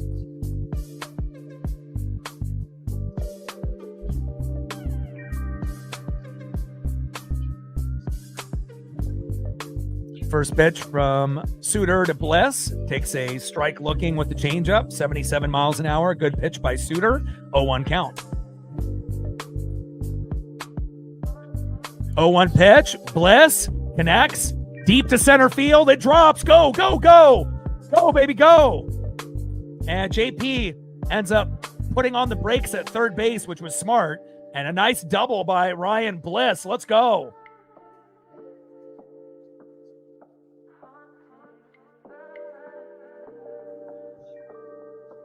There we go, baby. Runners at second and third with 1 out. Nice job there by Ryan Bliss. For a little guy, he's got a little bit of pop. And here we go. A great opportunity for the number 1 prospect, 0 for 1 with a K so far, shortstop Colt Emerson. Let's see if Colt can hit a homer or get an RBI for us to be able to get a little bit closer in this game. Marine Bean in the building. What's good? Trident's up. Let's go, Ems. And I'll be doing every spring training televised game the rest of the way on the channel, as well as World Baseball Classic games. It'll be all baseball on the channel this entire month.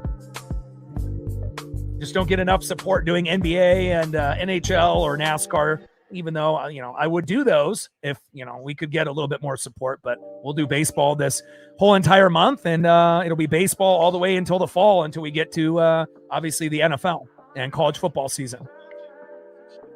Emerson fouls that one off right down the middle. No balls and 2 strikes from Suter to Emerson.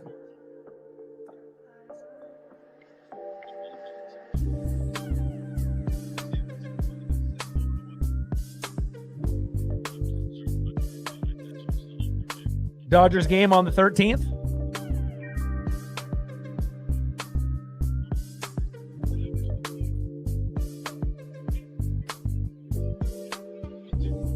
One-two pitch, low and away. 2 balls and 2 strikes from Suter to Emerson. But World Baseball Classic and spring training baseball will, give us that proper itch until we actually get to the first game. And obviously on the 25th on Netflix, we have 1 game, and the Mariners will be on the 26th against the Guardians at 7 p.m. Little pop-up, sac fly, J.P. Crawford scampers home. And that is 4-3 Angels. Here we go. Nice job by Colt with the sac fly. There we go, baby. And nice job by JP Crawford, waiting just enough time to tag up from third. And now we got a 4-3 game. Next up, who homered earlier in the second inning as well with a solo dinger in right field. Center fielder today filling in for Julio, Rylan Thomas.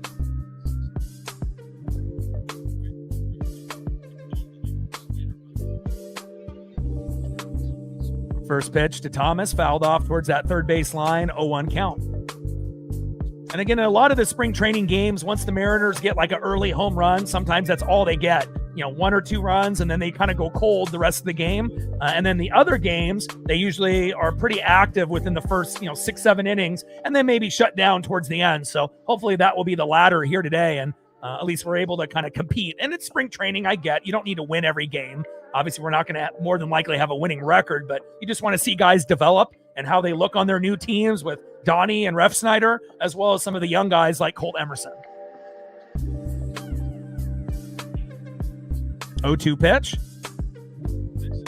Thomas pops up and going into foul territory. And a nice catch there by Ohapi.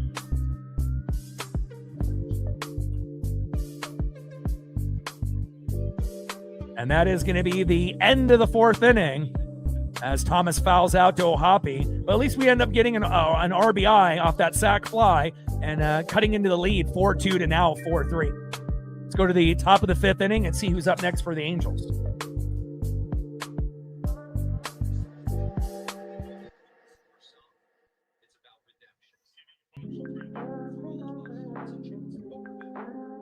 Like, sub, donate, comment, share. If you haven't smashed that like button yet, please do. Help us get to 100 likes, 100 on that dono train. And 5 to 15 subs. Let's get it, baby. End of the fourth inning, 4-3, Angel lead. Shout out to my boy Brooks Beats with the best beats on YouTube. Next up for the Angels, 1 for 2 with an RBI, catcher Logan Ohapi.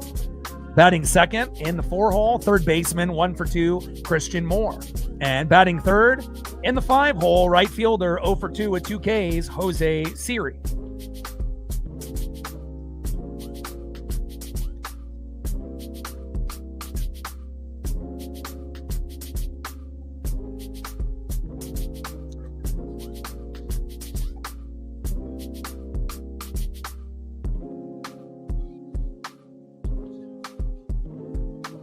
Nice start for Wu, going, almost 3 full innings with 4 Ks. And obviously, bringing in Rucker, didn't do very good after that. Then we had Legomina, who didn't do very well either. Alfred was okay. And now we're going to have Wilcox come in.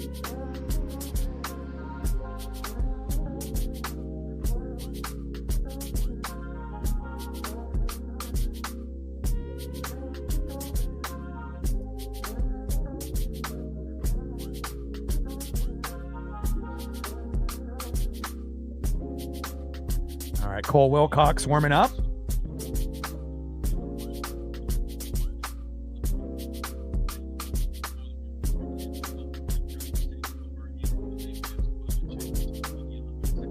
All right, Cole Young at second for defense. I love that.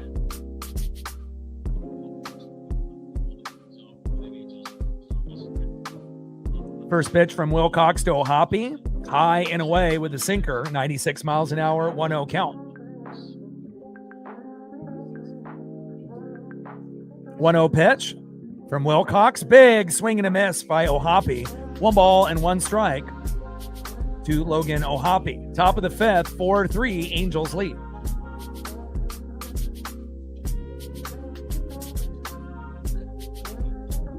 One pitch, fouled off behind the plate. Slider, 86 miles an hour there by Cole Wilcox for the Mariners. 1 ball and 2 strikes with nobody on and no outs.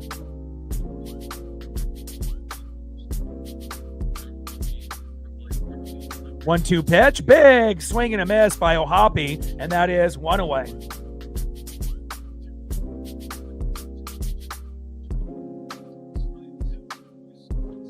I got Justin Hollander in the booth there with Riz. Next up for the Angels, third baseman in the 4-hole today, Christian Moore.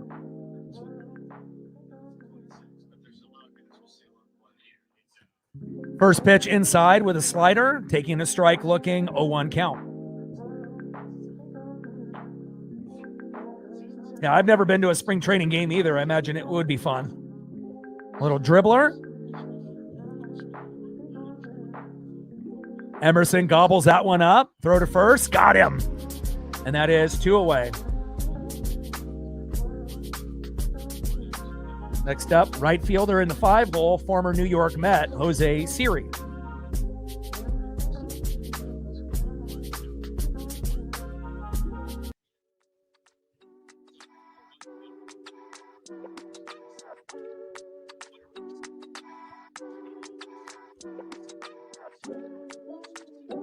A's versus Royals, Mariners versus Reds, Giants versus Padres. Nice. Yeah, and any of the televised games, I'm not sure if any of those ones are, but I will be doing every televised game here on the channel until we get to the regular season, with World Baseball Classic, Team USA, and Dominican Republic games mixed in as well. A little bit of Cal, a little bit of Julio. Big swing and a miss, low and away. No balls and 2 strikes from Wilcox to Siri. 0-2 pitch. Little slow dribbler up the middle. Emerson, throw to first. Wisdom is there. Got him. There we go. Good defense there by the M's.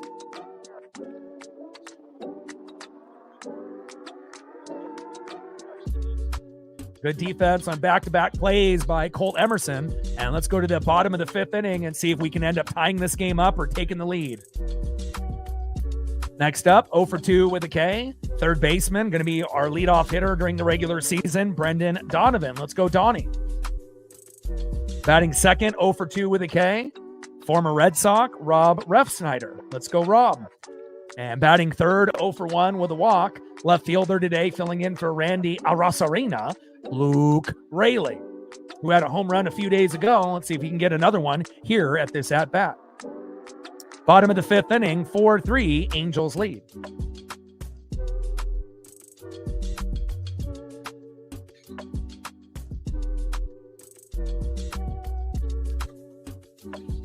Where are you going to be sitting when you go to the games? Are you actually going to be in a seat, or are you going to be like out in the outfield where it's like a general admission?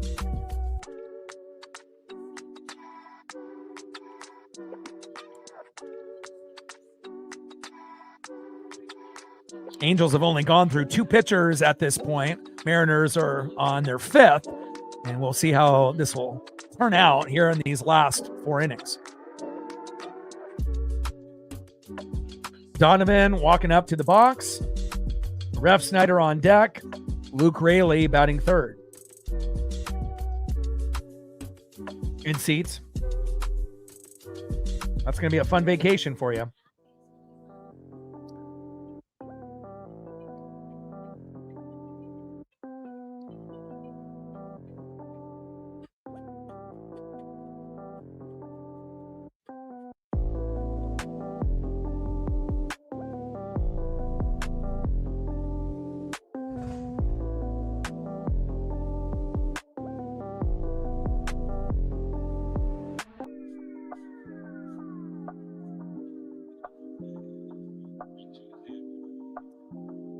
Beautiful weather there in Peoria.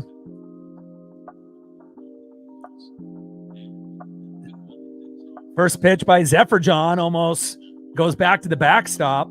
Four-seam fastball off the plate about 5 feet, 1-0 count.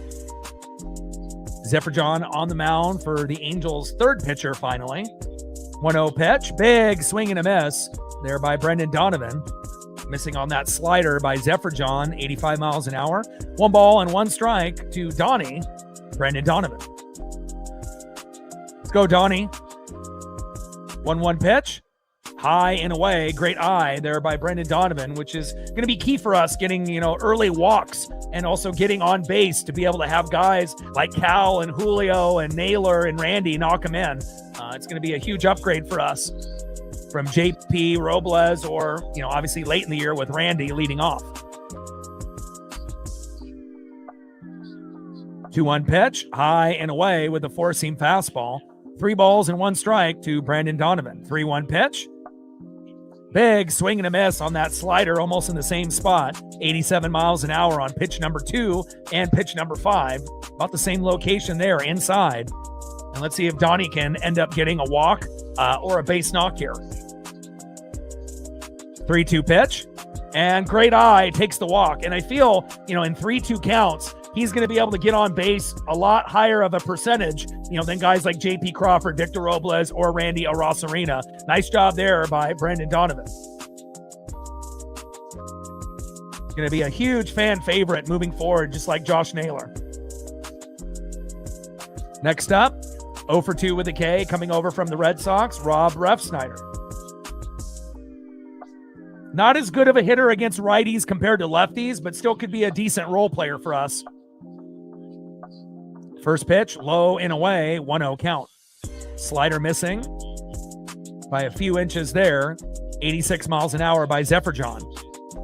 1-0 pitch, and Refsnyder pops it up, out of play towards the third base line, and that is 1 away. Down goes Refsnyder. Next up, 0 for 1 with a base on ball, Luke Raley. And Luke did hit a home run a few days ago.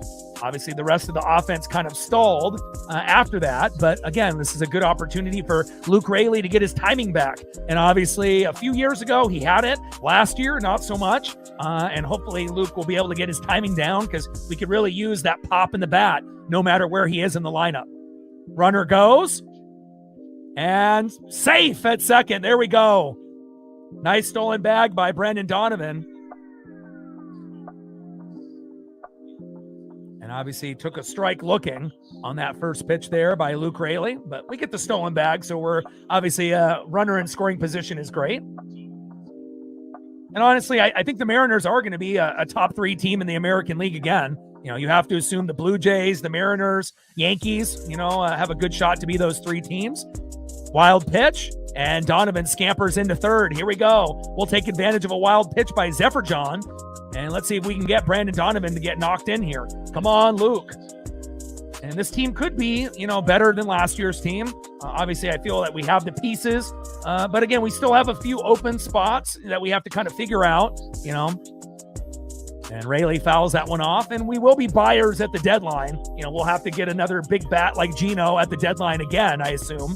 But we'll see, how Cole Young and Colt Emerson do as young guns, as well as, guys like Ryan Sloan and obviously Cade Anderson. We already have a minor injury with Bryce Miller, which isn't good, but, Hancock will have the first dibs, but I'm kind of wanting Cade or Sloan to get that opportunity over Emerson, but we'll wait and see. Pitch fouled off right down the middle with a 4-seam fastball by Zephyrjohn. 1 ball and 2 strikes with a runner at third. Brandon Donovan with 1 out. 1-2 pitch, high and away. Good eye by Luke Raley. 4-seam fastball missing badly. 97 miles an hour by Zephyrjohn, who definitely has been the most wild pitcher for the Angels at this point. Yeah, Naylor's teaching the slow guys how to steal. Big swing and a miss by Raley, and that is 2 away.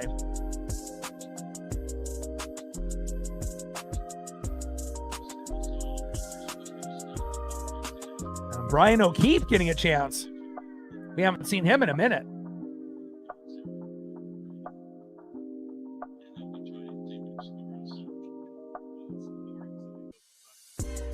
First pitch, high and away, 1-0 count.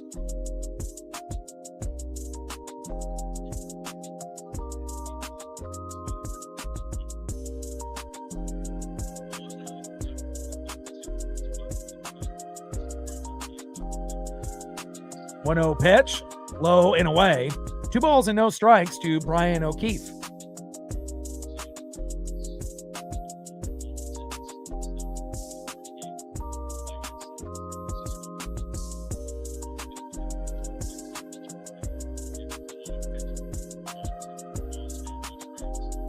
Pitches inside with the sweeper. Good eye by O'Keefe, another backup catcher. 3 balls and no strikes from Zephyrjohn to O'Keefe. Come on, O'Keefe. Let's go, Brian. 3-0 pitch inside. There we go. Now we got runners at first and third with 2 outs. Let's go.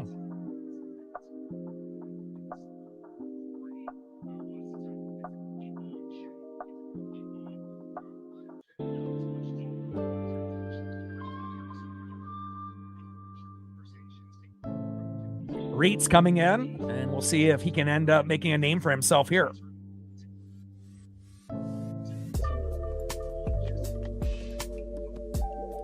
Jackson Reitz.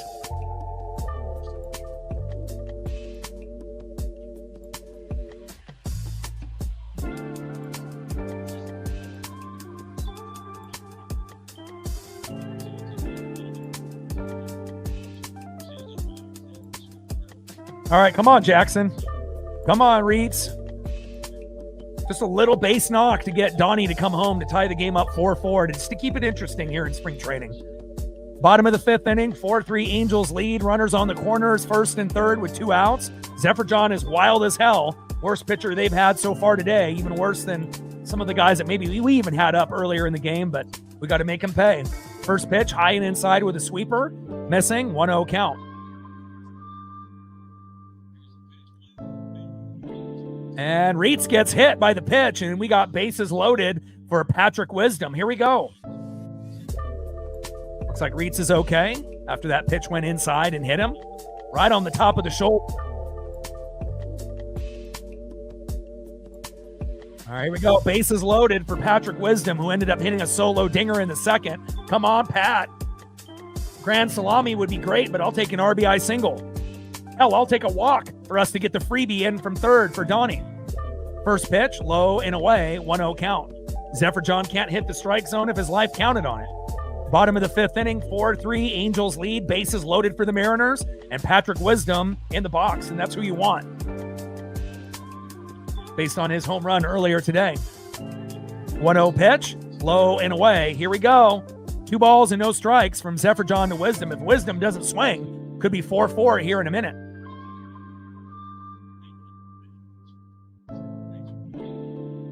Zephyr John on the mound. Patrick Wisdom with a solo dinger in the second inning in the box. Come on, Pat. Throw to second. And safe. Yeah, Zephyr John's arm today is probably the wildest out of any arm I've seen out of all the spring training games that I've done on the channel. So, and I've watched every game so far. So, 2-0 pitch and check swing by Wisdom, and it ends up going towards first base, foul. Slider 87 miles an hour by Zephyr John. 2 balls and 1 strike with bases loaded and 2 outs. We just need a nice little base knock from Wisdom to make this game 4-4, possibly 5-4.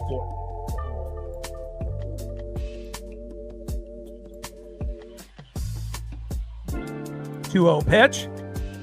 Takes a strike looking right down the middle with the slider. Maybe the best pitch that Zephyr John has had all day. 2 balls, 2 strikes, bases loaded, 2 outs. Zephyr John on the mound and Patrick Wisdom in the box. Let's go. Come on, Wiz. Pitches outside. Count now is full. 4-seam fastball missing badly. 3 balls and 2 strikes to Patrick Wisdom. Let's go. Come on, Pat. I know it's spring training, but, you know, again, when you're close like this, you want to be able to produce. 3-2 pitch, fouled off. And it ends up going into that first base, right field area. Good souvenir for a fan there. Count is full. 3 balls, 2 strikes, bases loaded, 2 outs. Mariners down by 1. Let's see if we can end up getting the walk here. 3-2 pitch. And Wisdom crushes it. Yes! Nice base knock into left field. Go, go, go! There we go. 2 come home. 5-4, Mariner lead. Yes!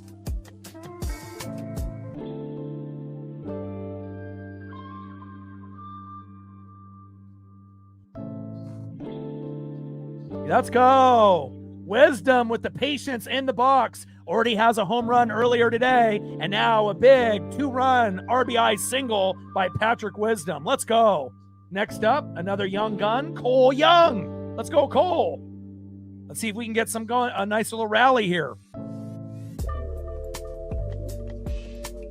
Come on, Cole. First pitch, high and away, 4-seam fastball, 94 miles an hour by Zephyr John, missing badly. 1-0 count. Let's go, Cole.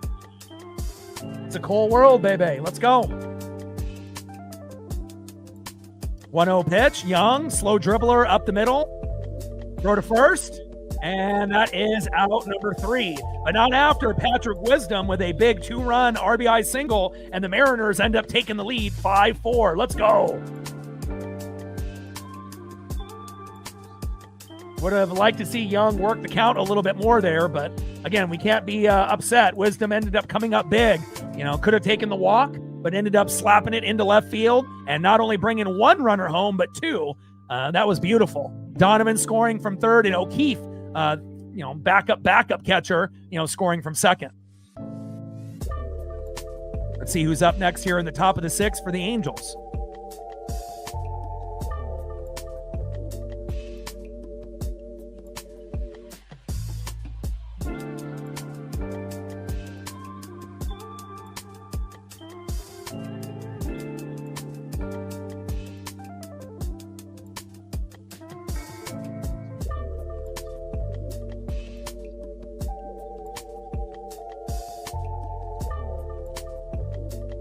All right, next up, it will be Omar Martinez, and then Kyron Paris, who's 0 for 1 with a run, base on ball, and a K.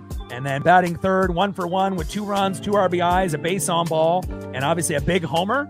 In the 4th inning, Jaime Candelario, the former Red. And we'll see if they make a pitching change from Wilcox for the Mariners or not.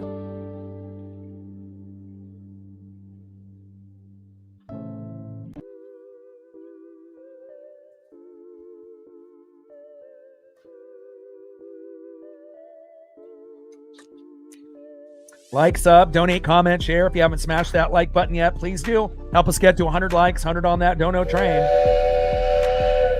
And 5 to 15 subs. Let's get it, baby. Brian Wu pitched almost 3 complete innings, had 4 Ks, looked pretty sharp. And again, pitching after your starter usually is a little shaky, for any team in spring training. But again, I'm glad that we were able to take advantage of Zephyr John, and we have the lead again. Hopefully we'll be able to hang on and add on to that. And now Ortiz coming in, the lefty for the Mariners. First pitch to Omar Martinez, high and inside, 1-0 count.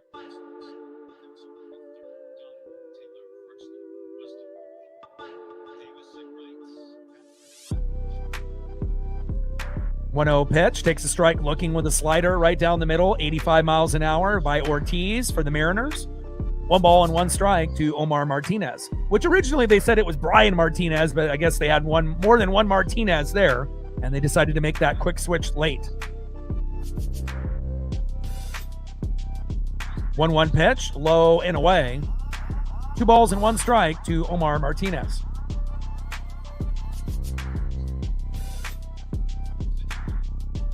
Two 2-1 pitch, fouled off towards that left field wall. 2 balls and 2 strikes from Ortiz to Martinez.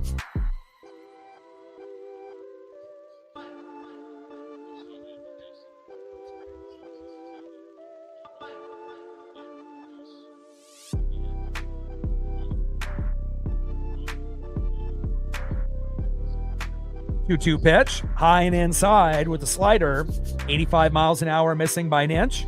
Count now is full. 3 balls and 2 strikes with nobody on and no outs. 5-4 Mariner lead, with Patrick Wisdom being the MVP so far for the Mariners here today. 3-2 pitch. And inside, and that'll be ball 4. Omar Martinez to first.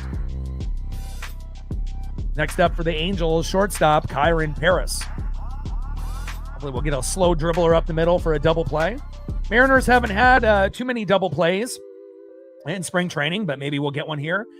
Paisley's doing great. Obviously, she has a vet appointment that I have to get done either this month or next month, which I don't really have the funds for, but hopefully we'll be able to get some support by some of the OGs and the regulars to help out with that. But other than that, she's doing very good. Slow dribbler, double play, got him! And you ask for a double play, you get a double play. Thank you. There we go. Again, we haven't had too many double plays in spring training, and I guess the sports gods were listening, because Kyron Paris hits it to third, throw to second, throw to first, bang! And a big double play just like that. Next up, first baseman, Jaime Candelario. I mean, I guess if a vet visit only cost $100, it wouldn't be a big deal, but you know, she has a couple shots that she needs to get that she hasn't had in 2 years. So I assume the visit's going to cost me like $350, $400. And, you know, that's a lot of money for me. You know, that's not just something I have laying around, you know, and I was thinking, damn, like I might have to sell some of my high-end memorabilia just to be able to make that happen. But, you know, we'll have to wait and see based on the support that we get here in the next month, and hopefully we'll be able to get that covered. 1-0 pitch to Candelario, going deep into center field. Back, off the wall. Get it! And Candelario almost hitting 2 home runs in this game, and he pumps the brakes, and Candelario, a nice stand-up double for the Angels.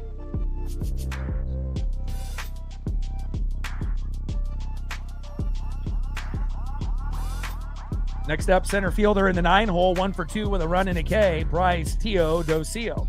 And I only usually take, you know, the pup to the vet once a year, you know, that once a year checkup, getting shots and everything, unless she ends up having an incident, you know, which we've had a couple of those, and, you know, a couple of years back, you know, like a dog off leash trying to charge her. And, you know, she ended up getting her belly scraped, and I had to go take her to the vet. But, you know, I'm trying to be extra careful with her and whatnot. And again, vet visits are not cheap. 0-1 pitch, big swing and a miss by Teodosio.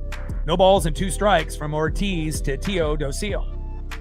And it doesn't really help that I had one of the lower months last month in February than I've had in the last few years. So, you know, it would have been nice if we had a little bit more, you know, in February, but, you know, it is what it is. You know, obviously no NHL because we had the Olympics, and, you know, I was pretty much stuck doing basketball or NASCAR. And, you know, in those particular sports, we don't really get the support that we need to continue doing those. So, but I'm optimistic and hopeful that March and April will be much better. You know, obviously we got spring training baseball, World Baseball Classic, and we got the regular season started on the 26th. So hopefully we'll be able to get the help that we need. 1-2 pitch, big swing and a miss by Teodosio, and a nice outing there by Ortiz. And let's go to the bottom of the 6th inning to see if we can add on to our lead.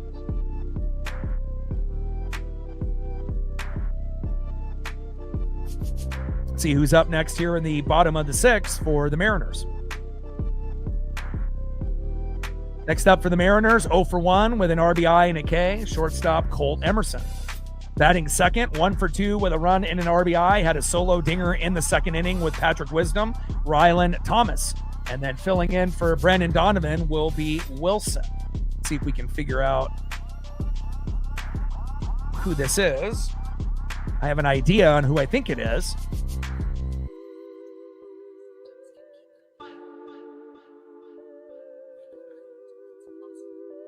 We'll have to wait when he comes up. You type in W. Wilson, and it only comes up with like Dan Wilson photos. So go figure.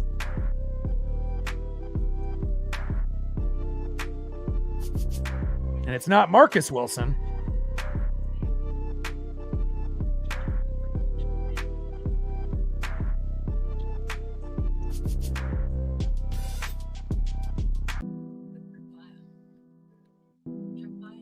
Emerson, Thomas, and Wilson up next.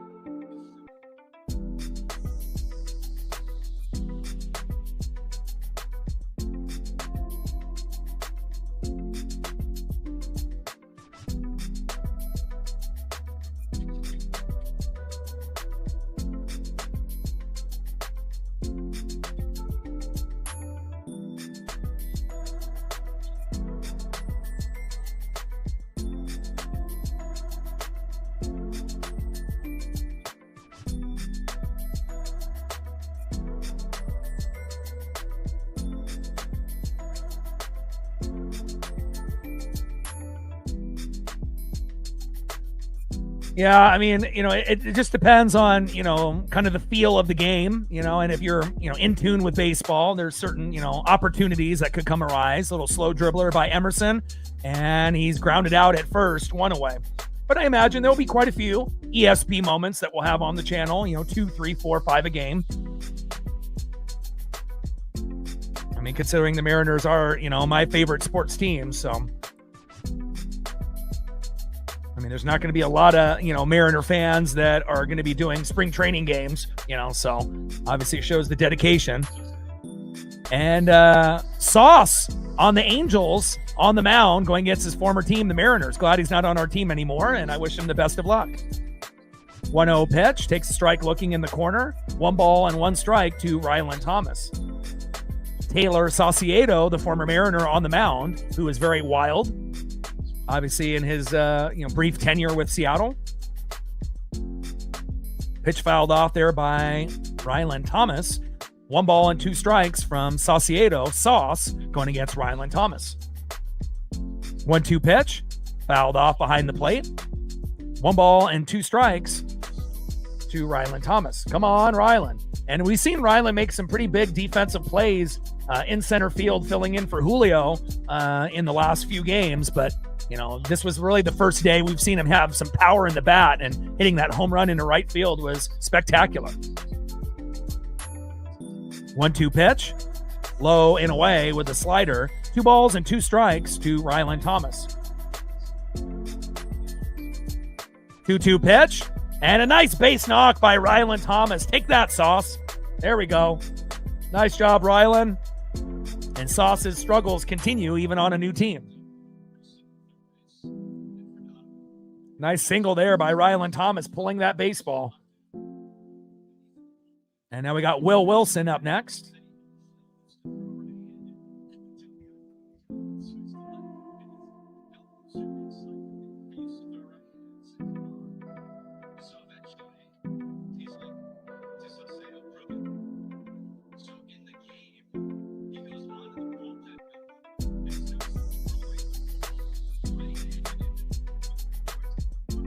First pitch from Sauce to Will Wilson. Takes a strike looking with the sinker right down the middle. 91 miles an hour, 0-1 count. Bottom of the 6th inning, 5-4 Mariners lead. Come on, Wilson. 0-1 pitch, low and at the knees with a slider, 85 miles an hour. 1 ball and 1 strike from Sauce to Wilson.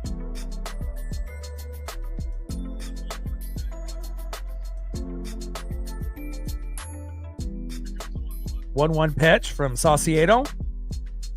Popped up by Wilson. Could be a routine play here. And Sauce ends up getting the ball 2 away.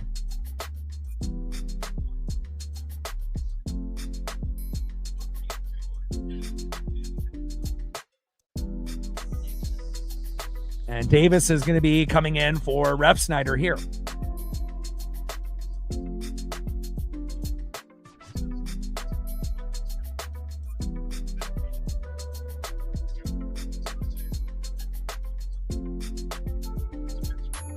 Brennan Davis, first pitch, inside with a sinker, 1-0 count.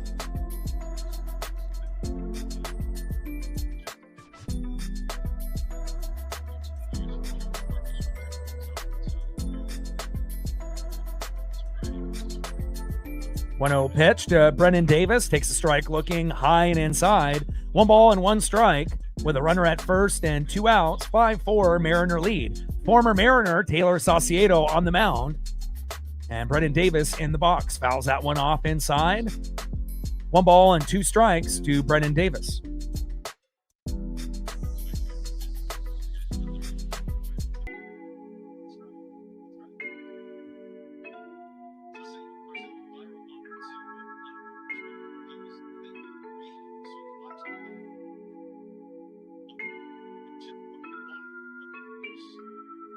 One-two pitch from Sauce. Wild pitch.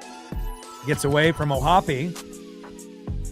And runner advances to second, Ryland Thomas. Good awareness. 2 balls and 2 strikes to Brennan Davis. Yeah, and we haven't really been able to complete the double play. We've had a lot of double plays on us, but to be able to get a double play, I mean, that's one of the first, double plays that we've had all year in spring training. So, and you want to definitely be able to get that defense on point as we go to the regular season, which is only about 23 days away. And Brennan Davis hit by Sauce, which is nothing new to Mariner fans there. And Brennan Davis looks like he's shaking it off and okay and walking to first. Next up is Spencer Packard.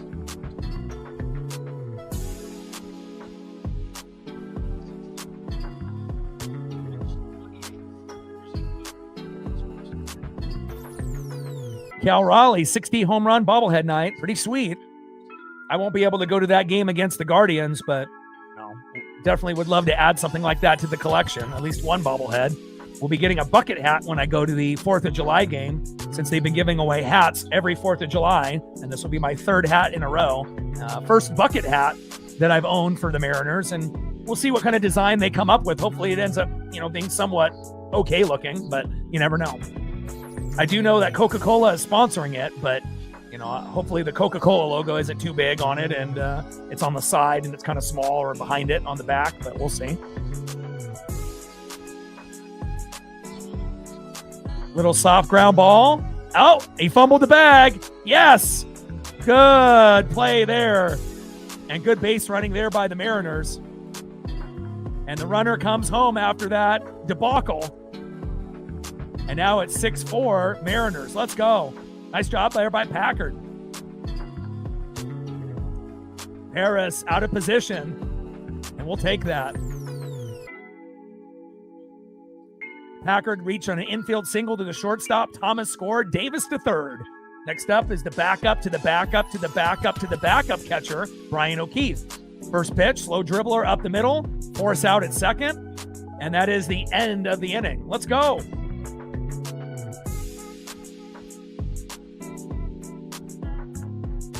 I love it. Even when backup players do something well, it's exciting. And if you've been watching spring training baseball, it's not like the Mariners have been winning every game. I mean, we're 3-6-1. So we've had more losses and fast starts and then nothing after that. A few games back, we had Luke Raley hit a home run and literally no other Mariner player really did anything. So it's nice to be able to see, some of the regulars and some of the, newbies come in and, showcase their skill set. Great job. 6-4 Mariner lead. Let's go to the top of the 7th and see who's up next for the Angels. Looks like it's going to be Taylor, Sanchez, and Ohapi.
Johnny Farmello coming in center field. Love seeing some of the young guys get a chance.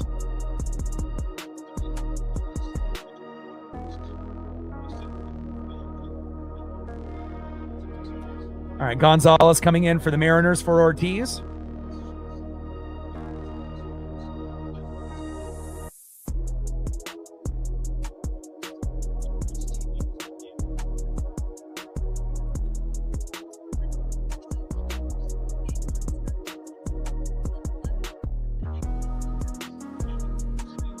All right, Chris Taylor, Yolmer Sanchez, and Logan Ohapi up next here.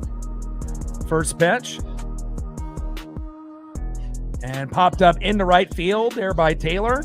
And that is one away. Good defense there by the M's. Down goes Chris Taylor, the former Dodger. Next up is Yolmer Sanchez.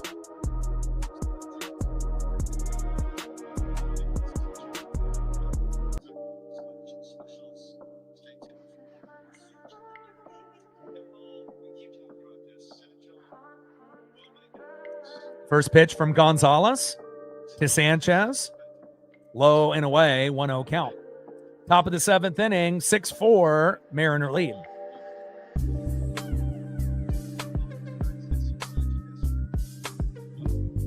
One 0 pitch, takes a strike looking. 1 ball and 1 strike to Yolmer Sanchez. Top of the 7th inning, 6-4, Mariner lead. And we will be doing the Mariners and the Giants tomorrow for the only second evening game in spring training. It'll be on at 6:05 Pacific, and I will be obviously calling the game.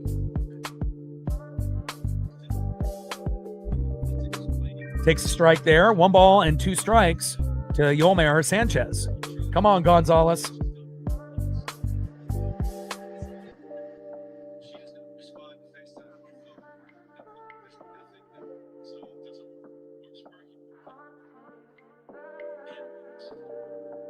After that big swing and a miss, let's see if we get one more here. 1-2 pitch, check swing, and did he go? Yes, he did. Sanchez goes around, and that is 2 away. Next up is catcher Logan Ohapi.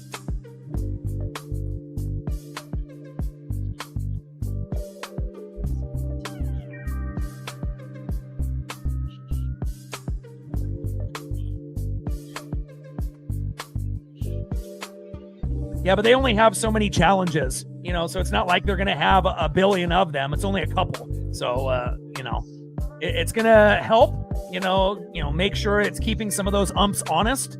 Obviously some, have been kind of doing their own thing, and holding grudges and whatnot. So I think it's going to be good for the game. I don't think it's going to impact the game, and again, it's going to bring up the graphic and it's going to clearly show if it's a strike or a ball. And it's going to help not only the Mariners, but every other team in baseball this season and moving forward. So, and again, you only get a couple of those ABS challenges. It's not like they're going to get 5 or 10 a game, which could change the game. But if you're only getting a couple, I think it's going to be good for the game. 0-2 pitch, high and away. 1 ball and 2 strikes to Logan Ohapi.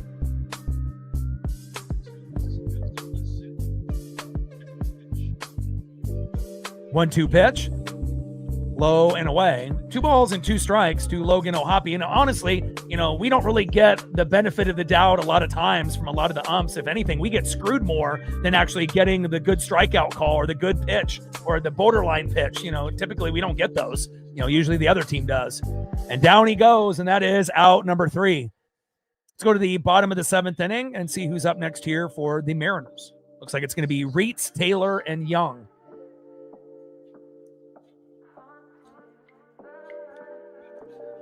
Computer calling everything, yeah. I hear you.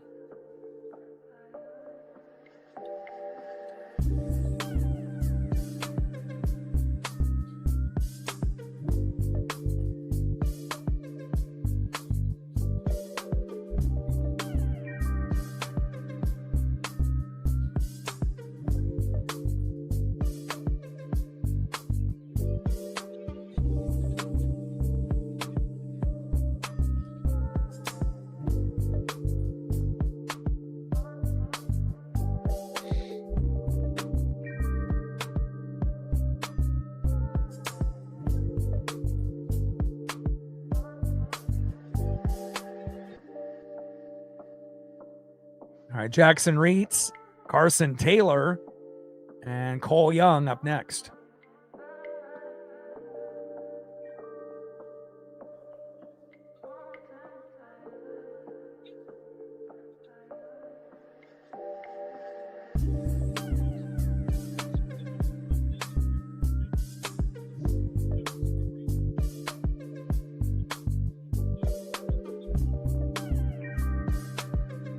So if we were able to do that and it ended up being computer everything, then we just have umps at first and third and like around the field, but no ump behind the plate or just no umps at all. I mean, you got to have some umps, on like first and third, I guess, right?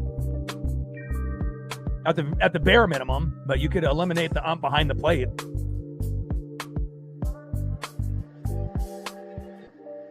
And obviously that would be the first ump to go. It would be the one behind the plate, the one that's costing games to a lot of teams.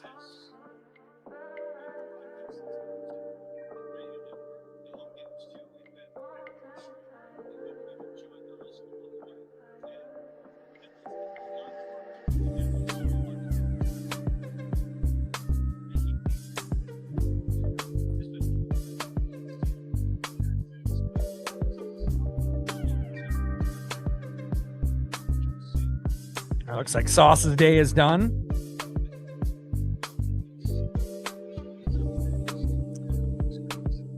First pitch to Reitz is high and away, 1-0 count.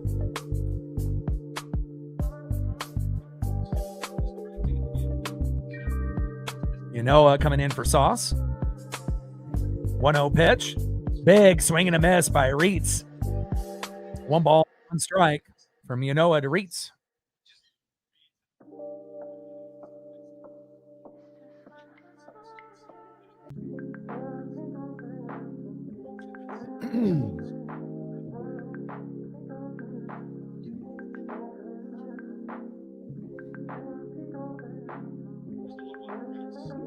Reitz and fading foul.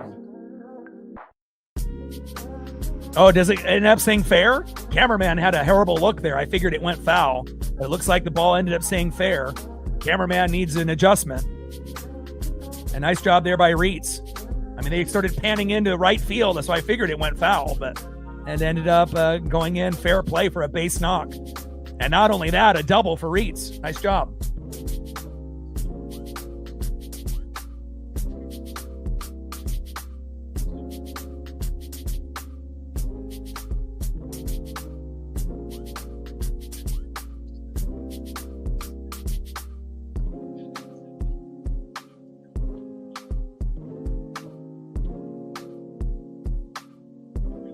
Throw to second, safe. Bottom of the 7th inning, 6-4, Mariner lead.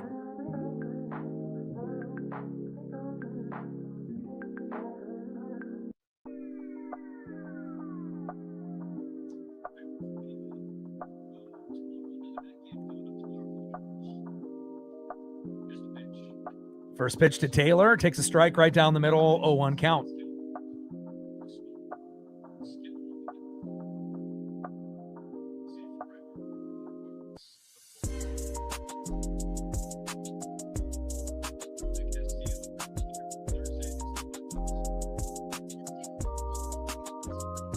One pitch, low and at the knees. 1 ball and 1 strike from Yanoa to Taylor. Bottom of the 7th inning, 6-4, Mariner lead.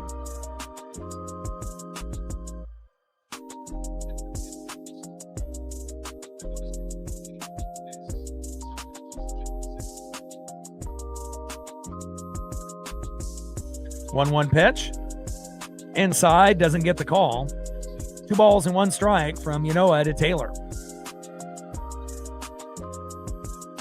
I'm just excited that we're finally in March. You know, February was like the longest month of all time for me. So to finally get back to spring training baseball, World Baseball Classic, and regular season baseball at the end of the month, it felt like an eternity. So I'm really happy that we're in March now. 2-1 pitch, high and inside, 4-seam fastball, right on the line, but not getting the call. 3 balls and 1 strike to Taylor.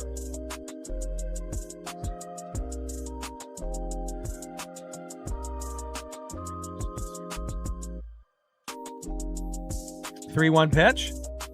Takes a strike looking with that slider. 82 miles an hour by Yanoa. Count now is full. 3 balls and 2 strikes from Yanoa to Taylor.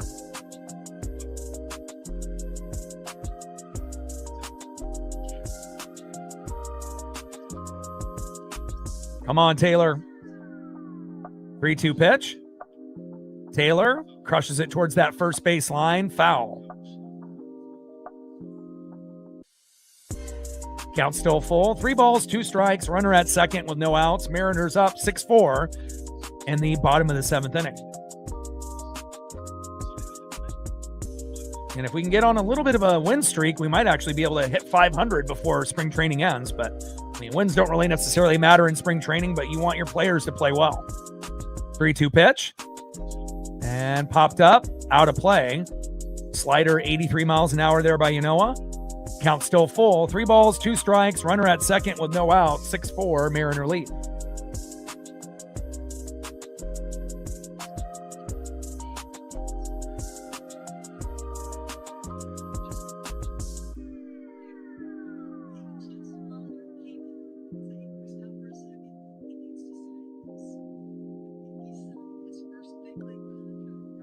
Three-two pitch. Big swing and a miss. And down he goes. We gained another sub since the last commercial break. Shout out to all the new subs that we've acquired, not only today, but in 2026. Next up is Cole Young. Let's go, Cole. See if he'll have a little bit more patience in the box rather than his first at bat that ended in 2 pitches. Let's go, Cole.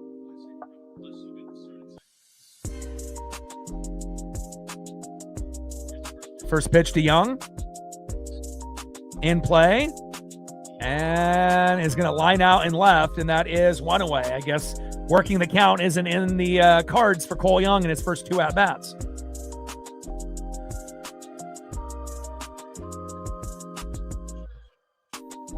Next up, another young gun. In the 8-hole, shortstop Colt Emerson. Let's see if Colt will count.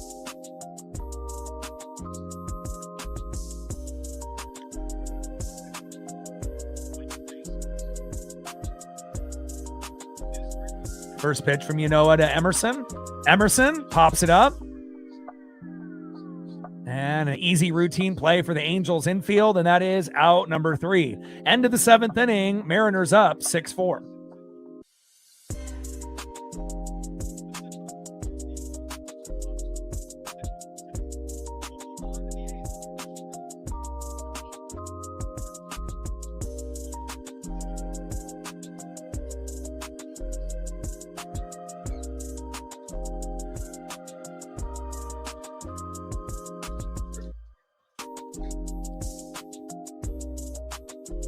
Two more innings to go. Let's see who's up next for the Angels. It'll be Rada, Sanchez, and Rivero.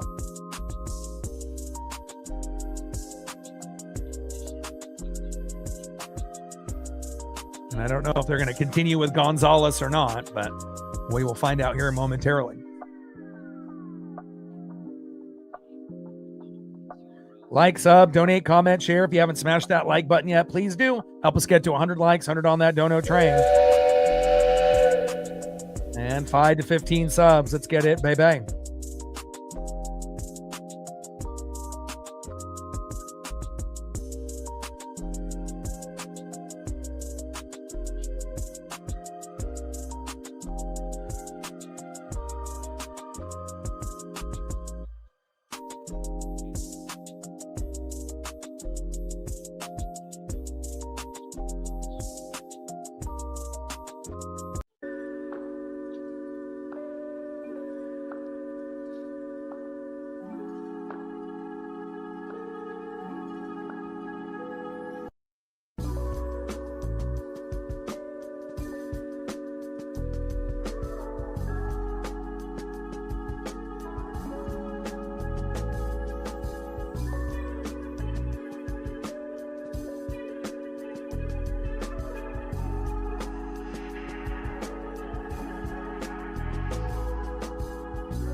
All right, looks like they made a few adjustments, which they typically do in the last 2 innings of a spring training game. So normally you're going to get a lot of the, backup to the backup to the backups coming in.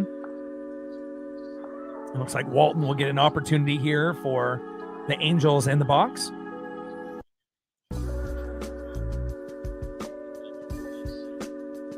All right, Morales coming in for the Mariners. First pitch, high and away to Walton, 1-0 count.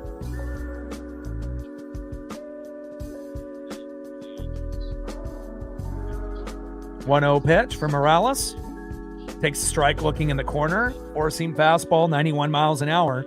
1 ball and 1 strike from Morales to Walton. Top of the 8th inning, Mariners hanging on to a 2-run lead.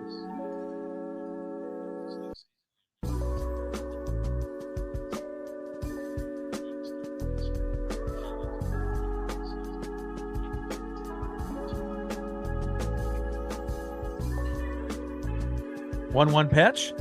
Popped up, and it looks like it's going to go out of play. 1 ball and 2 strikes from Morales to Walton.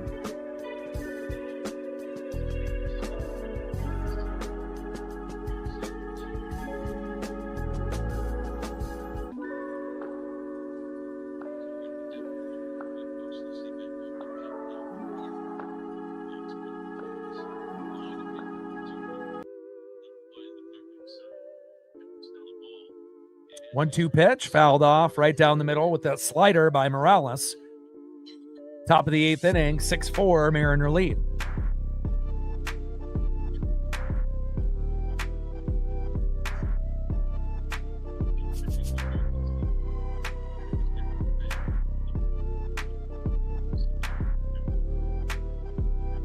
Pitches outside with a changeup. 2 balls and 2 strikes from Morales to Walton.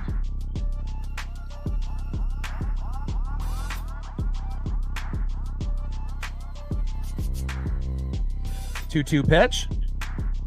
And crushed into left field. And foul. 88-mile-an-hour cutter there by Morales.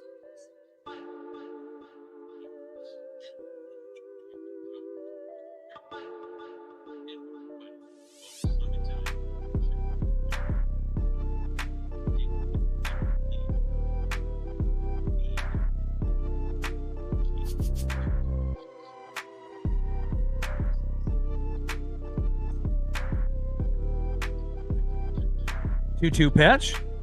Crushes it towards that first baseline. Foul. Curveball. 76 miles an hour by Morales. 2 balls, 2 strikes. Nobody on and no outs. Top of the 8th inning. 6-4 Mariner lead. Trident's up. Let's go M's. Let's finish strong here. 2-2 pitch. Low and at the knees. Into the dirt. Nice save there by O'Keefe. Count now is full. 3 balls and 2 strikes. From Morales to Walton.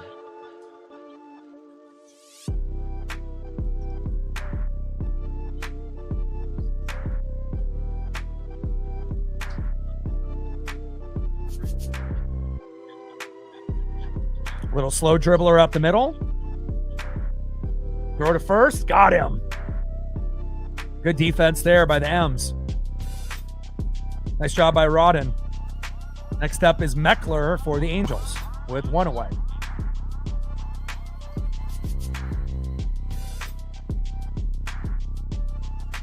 A play that we'll be seeing J.P. Crawford and a few others make, obviously, during the regular season. A nice job by Rodden coming in with some good defense. First pitch to Meckler. Crushes it into center field, but good defense there by the M's, and that is 2 away. There we go.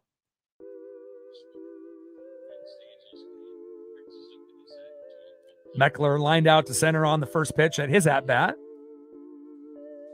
And now Alvarez is going to pinch hit for Martinez, and we'll see what Alvarez has in store here for the Angels with 2 away. First pitch by Morales. Takes a strike looking high and inside with a cutter. 87 miles an hour, 0-1 count.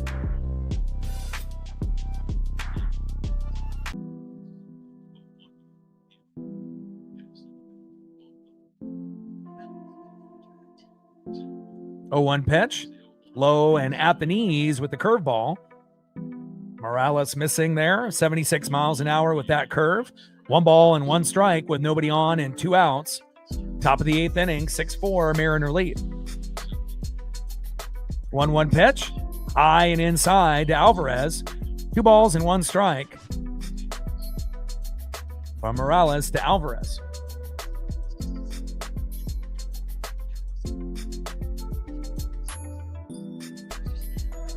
2-1 pitch. Cutter missing. 3 balls and 1 strike. From Morales to Alvarez.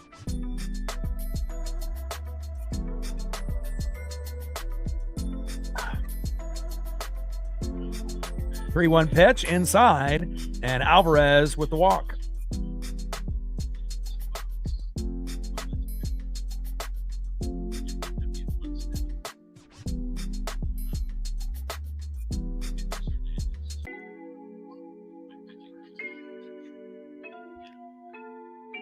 Guzman up into the box next here for the Angels.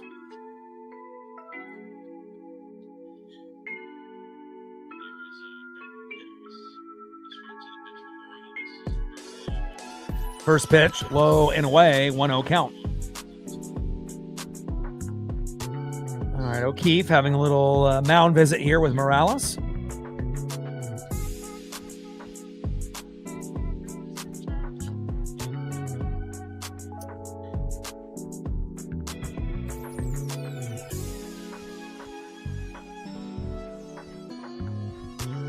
All right, mound visit is over there by O'Keefe, and hopefully Morales will be able to settle in to get this last out in the 8th inning for the Angels. Morales on the mound for Seattle, Guzman in the box for Los Angeles. 1-0 pitch, and did he hit him? And he did.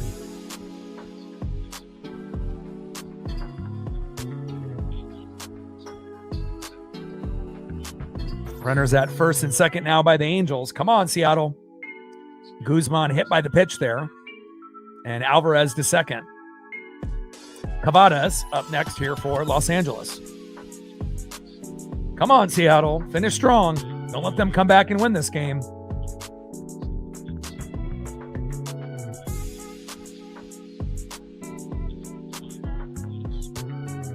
First pitch, takes a strike looking with a cutter right down the middle.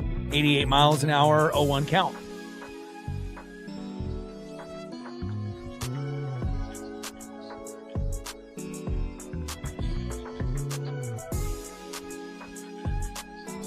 Oh, 0-1 pitch by Morales.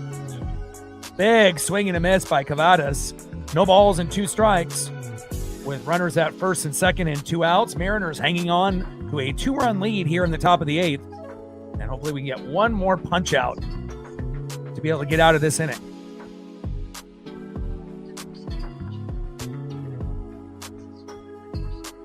Oh, 2 pitch, and it ends up being wild going back to the backstop. Holy hell. Alvarez to third. And Guzman to second. Come on. Come on, Morales.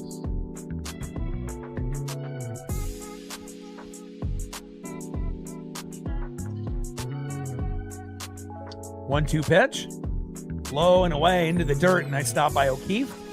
2 balls and 2 strikes with runners at second and third and 2 outs. 6-4 Mariner lead. Morales on the mound for Seattle. Cavadas in the box for Los Angeles. 2-2 pitch. High and away. Cutter missing by inches.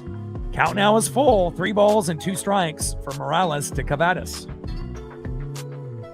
Mariners are challenging, and we do get the strike call. Here we go. Barely on the corner, but we get it. Call overturned, and that is strike 3. Got him.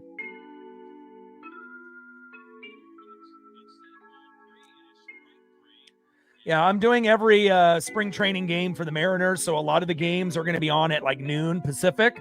Tomorrow's game will be on at 6 o'clock Pacific. We've only had 2 evening games, but I'm doing pretty much, spring training, Mariner baseball. I'll be doing some World Baseball Classic for Team USA and the Dominican Republic, and then we have the start of the regular season, obviously at the end of the month. So, Megan with a 50, thank you so much. Appreciate you. I know you're enjoying that Lombardi that the Seahawks were able to get this season. I imagine you're still flying high. Appreciate you very, very much. Stacks, Racks with the little Cactus Jack. Bang, bang. Appreciate you. Paisley has a vet appointment that I have to do this month, so every dollar counts, and I appreciate you and Reflect so far helping us out. We're at 70 on the Dono train, 30 to go. Appreciate you very, very much. Yeah, I've been watching the games on Prime and, just the ones that have been, obviously on. And, we look pretty good, this season overall. And hopefully we'll be able to, go on a little bit of a run in the playoffs this year. Awesome. Hell yeah.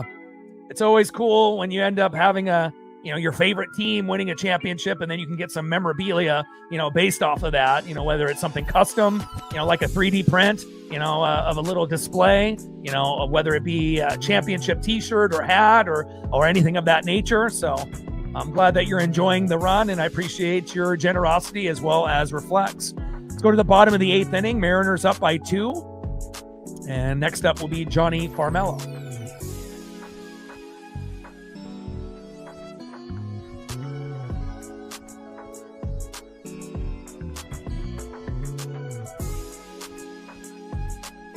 Coming in for the Angels on the mound, Sean Anderson. First pitch fouled off by Johnny Farmello. 0-1 count.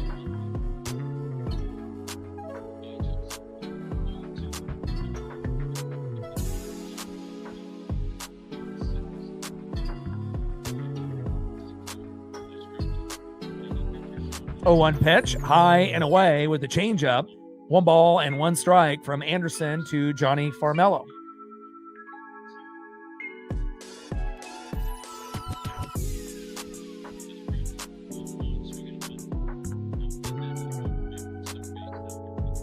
Yeah, 3 losses by a combined of 9 points, right? 4, 3, and 2.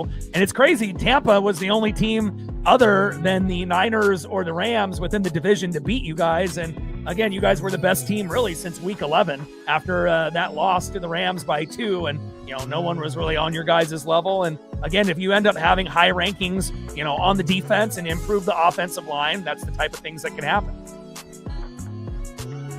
1-2 pitch, takes strike 3 looking, and down goes Johnny Farmello, and that is 1 away.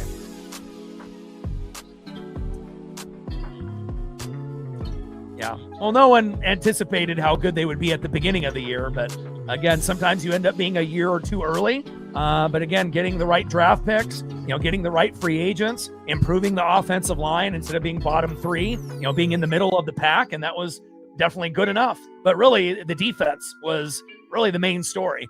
Obviously the offense with Darnold was great, and also no turnovers in the playoffs either, which is pretty impressive.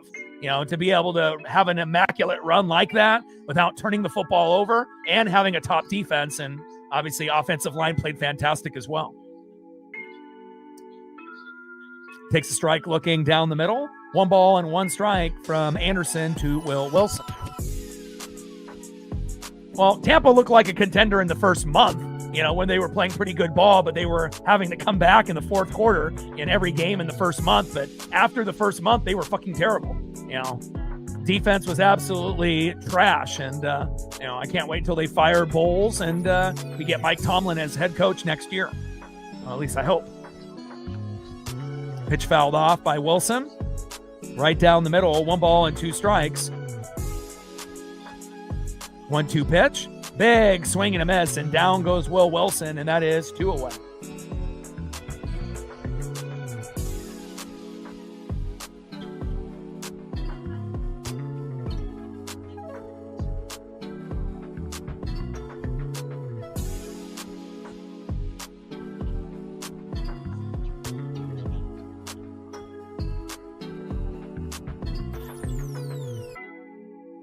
And a nice drive there by Davis. And we'll take that nice single there. Yeah, but it's not like any Seahawks fan thought they were going to go all the way or even make the world, Super Bowl. Obviously, people are hopeful and, that they can make a deep run, but no one really knew how good they were going to be going into the year. If anything, they were probably a year early, and a lot of times that ends up happening, where you take advantage of other teams with injuries, which we obviously know the NFC West had a hell of a lot of those. As well as the NFC in general, and just clicking at the right time. So it definitely was a true team effort. Popped up into center field, and that is out number 3. End of the 8th inning, 6-4, Mariner lead.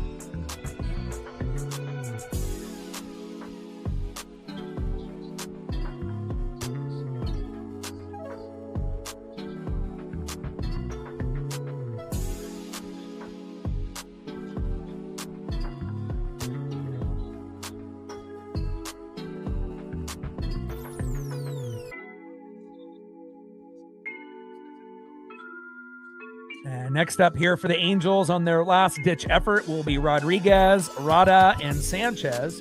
And if there's anything that you want to do photo-wise, reflect in Megan before the stream ends, just let me know, and I got you. But it's great to see the Pacific Northwest, finally get some respect and some love. Obviously Mariners getting very close, 8 outs away from, making the World Series against the Dodgers and, having it be the Dodgers, the Blue Jays, and the Mariners. It's not what we wanted, but we went further than a lot of us thought we were, going into the year. Seahawks winning. Obviously, we've been able to see the Ducks and the Huskies have some pretty good, seasons within the last 5 years as well. And again, it's just nice to be able to see the Pacific Northwest get a little bit of love and a little bit of pub. And it seems like the Kraken will be making the playoffs this year for the NHL side. I don't know how deep of a run, but they definitely look like a better team than last year for sure.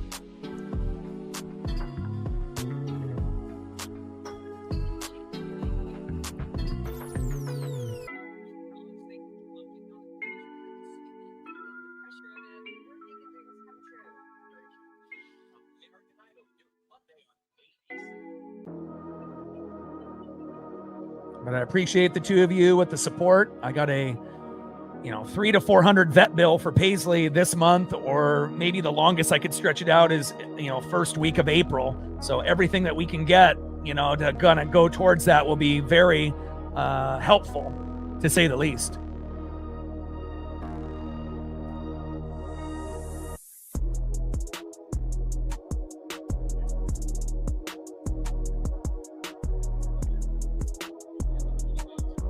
All right, we're in the top of the 9th inning.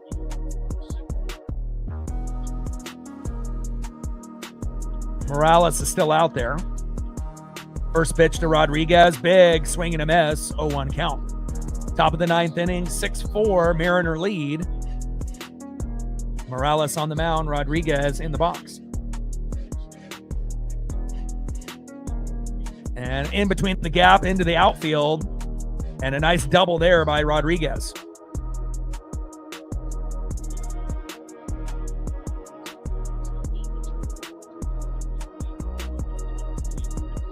Yeah, but even if Walker leaves, it's not like they're not going to be able to find somebody in the draft or, another player from another team. You just got to hope that Charbonnet's injury will heal up, and then you can still have a good 1-2 combo.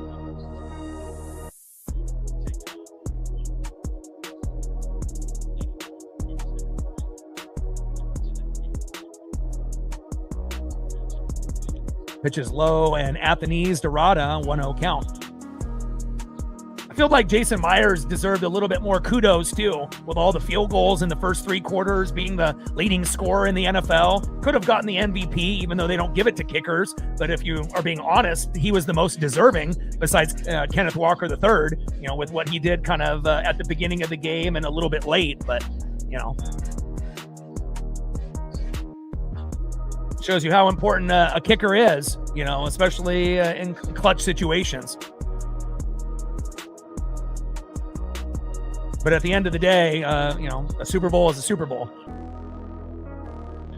1-1 pitch, low and away. 2 balls and 1 strike from Morales to Rada. Yeah, Dixon was fantastic, representing Australia. And, that 1-2 combo was fantastic. And it showed how good they were, in the second half of the season. And, again, absolutely phenomenal, getting so many punts within the 5 and a lot of clutch kicks. And we know in the past, Myers has been a little shaky at times in the past, but, this year definitely locked in when it mattered the most. And, it's always awesome to be able to have great special teams. Absolutely. 3-1 pitch to Rada. And check swing. Did he go? And I guess that will be a walk for Rada. Runners at first and second with no outs, and the Angels are threatening. Next up is Sanchez.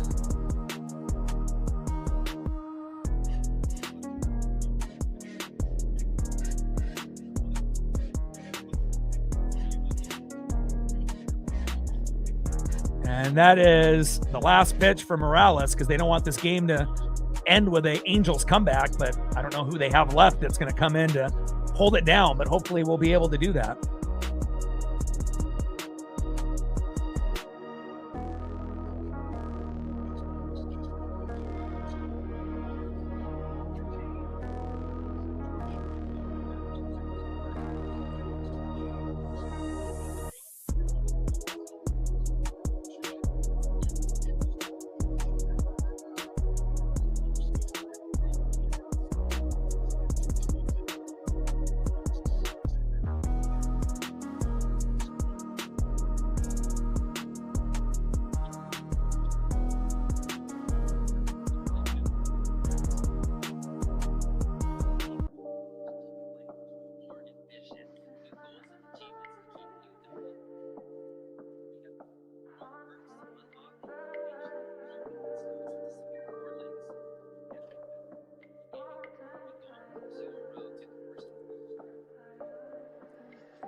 Yeah, I mean, nobody knows how good he's going to be, you know, and obviously losing, you know, Kubiak, no one really knew how good that was going to be. Like, there was potential that it could be really, really good, but no one really knew until we started getting into the games, you know, within the first month or two. So we'll see.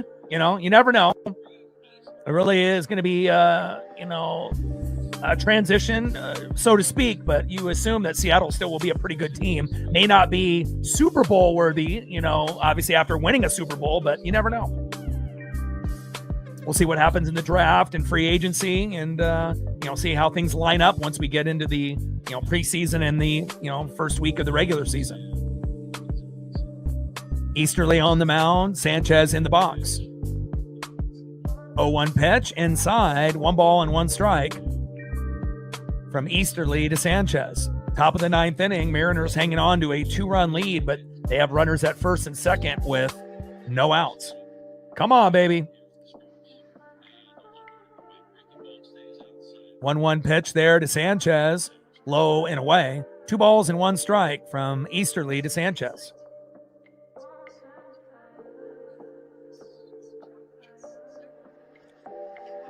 Paisley came in here and is lying down. She misses Dad. Popped up into center field, all the way back to the wall. Get it!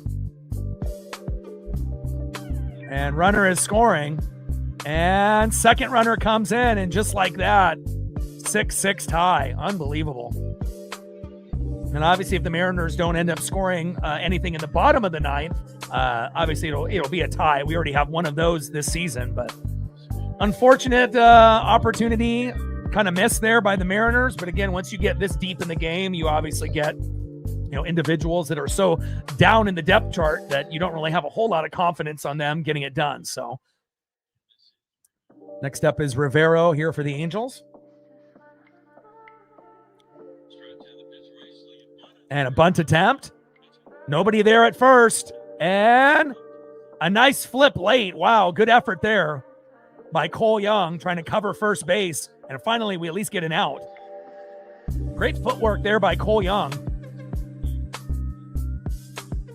Great awareness to be able to run towards first base all the way from second base. Wow. When's the last time you've seen a guy run from second to cover first off a bunt and actually make the play? I don't think I've ever seen that before. Next up is Donnie Walton. Pitches outside, 1-0 count. Mariners challenge.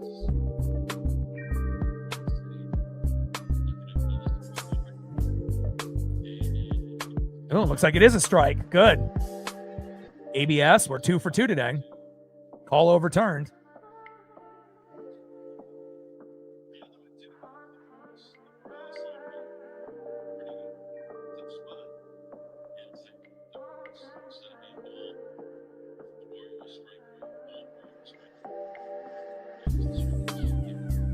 Oh, 1 pitch. Crushed. And a base knock into right field. And the Angels take the lead 7-6. Boo! Damn it! I mean, again, wins and losses don't matter in spring training, but when you finally come back and you have the lead, you know, you want to be able to win the game. I mean, it hasn't been the greatest win-loss record for the Mariners in spring training, considering we don't have our best players all the time. Cal playing for Team USA, Julio playing for the Dominican Republic, and obviously going through a lot of jobber pitchers after the second and third inning. But 3-6-1 could have been 4-6-1, but now we are in jeopardy of possibly going to 3-7-1 unless we can end up getting a run and possibly tying it, or 2 runs to win. 1-0 pitch to Meckler, popped up. But again, you're going to have more games lost, you know, in the 8th and 9th inning in spring training than almost any other inning, you know, because again, you're going to get players that are so far down on the depth chart that obviously they don't play as good as a lot of the starters, obviously. I'm going to get you a snack. I'm almost done.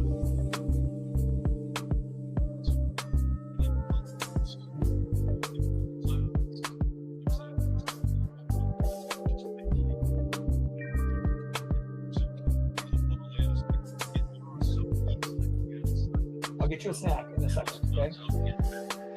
All right. Paisley came in. He said, Dad, I'm hungry. I need a snack.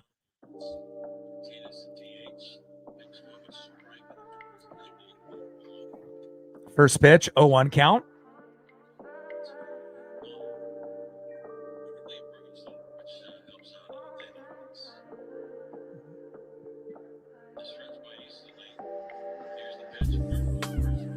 Curveball in there for a strike. No balls and 2 strikes. From Easterly to Alvarez. Come on, Mariners.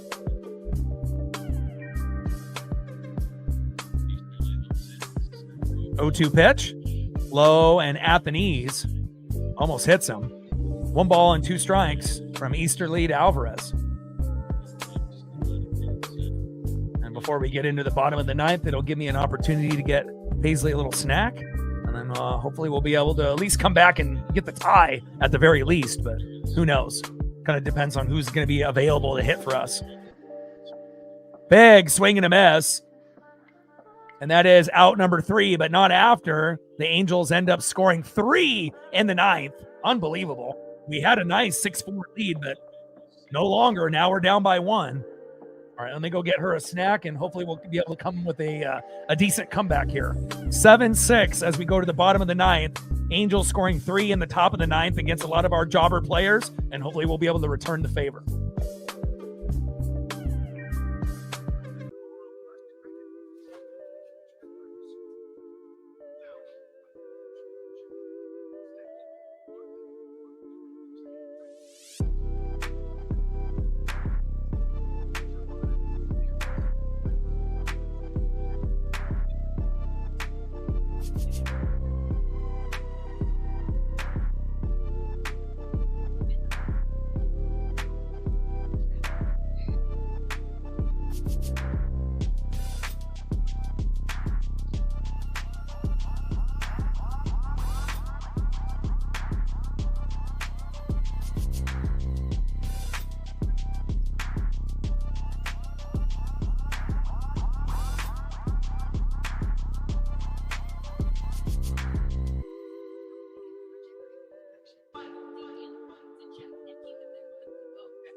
All right, got my pup a little snack.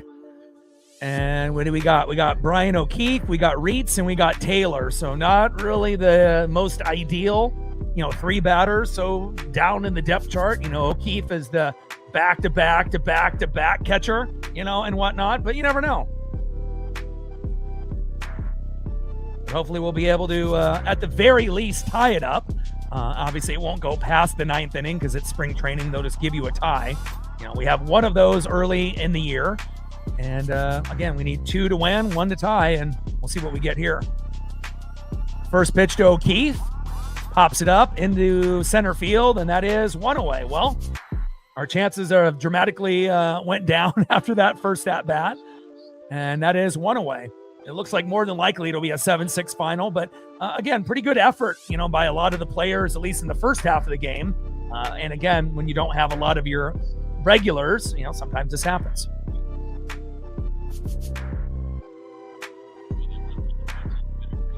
First pitch to Reitz, high and away, 0-1 count.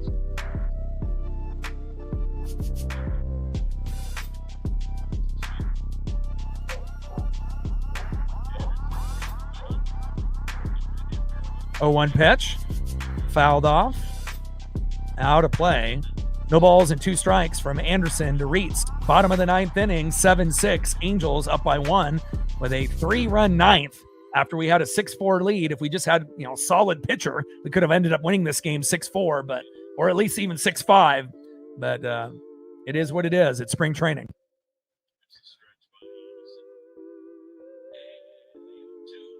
O2 pitch to Reitz. Popped up and out of play. All the way down into the front row there. Bouncing into fans' hands there. Great souvenir.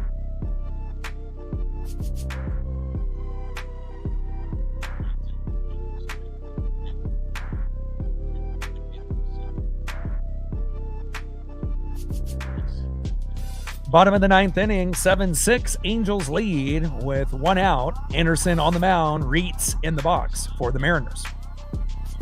0-2 pitch. Little dribbler towards third. Strong throw to first. And got him. And that's 2 away. All right, Mariners, we're down to our last out.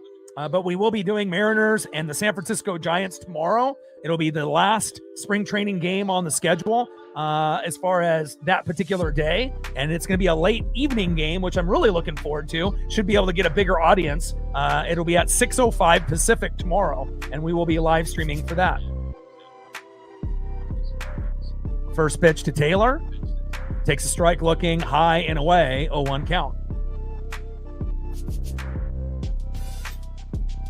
Yeah, it looks like the Angels are going to win this. I mean, we just don't have the, firepower, in the box to be able to make a rally here. 0-1 pitch. Fouls that one off towards that third base line. And Mariners are down to their last strike in the bottom of the ninth. Not JT in the building. What's good? And again, we are getting closer to the opening day. Only 23 days away. March 26th.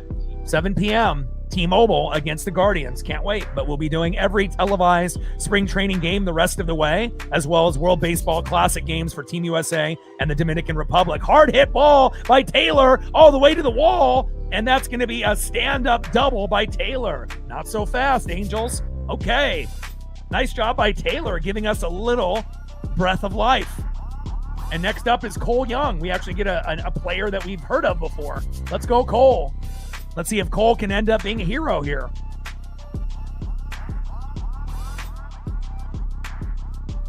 Come on, Cole. Now we got a mound visit by the Angels.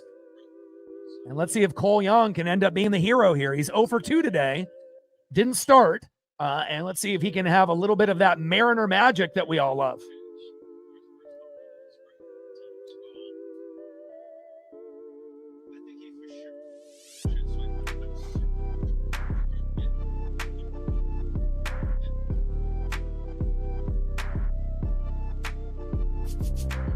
Come on, Cole. Bottom of the ninth inning. We got a runner at second. 2 outs. 7-6 Angels lead after we had a 6-4 lead going into the ninth. First pitch. Takes a strike looking with a sweeper low and away. 79 miles an hour there by Anderson. 0-1 count. Come on, Cole.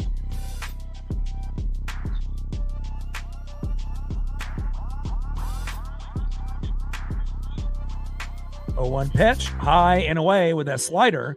1 ball and 1 strike to Cole Young.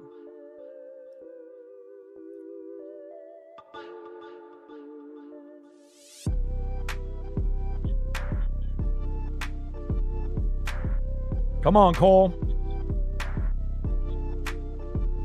1-1 pitch, inside with a 4-seam fastball. 2 balls and 1 strike with a runner at second and 2 outs.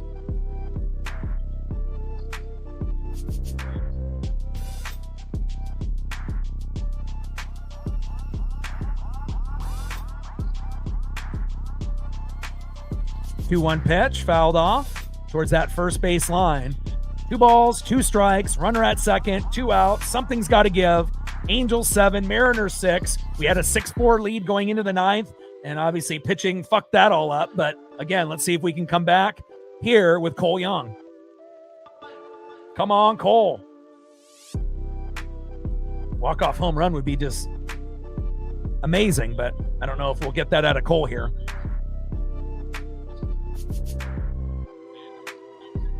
Anderson on the mound, Cole Young in the box. 2-2 pitch, low and into the dirt. Count now is full.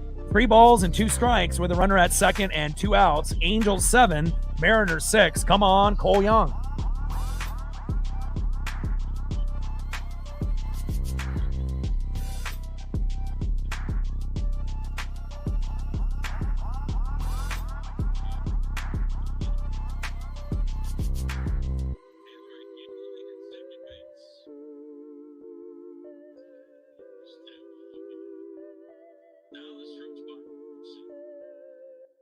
Three-two pitch. And that's going to be ball 4, baby. Let's go.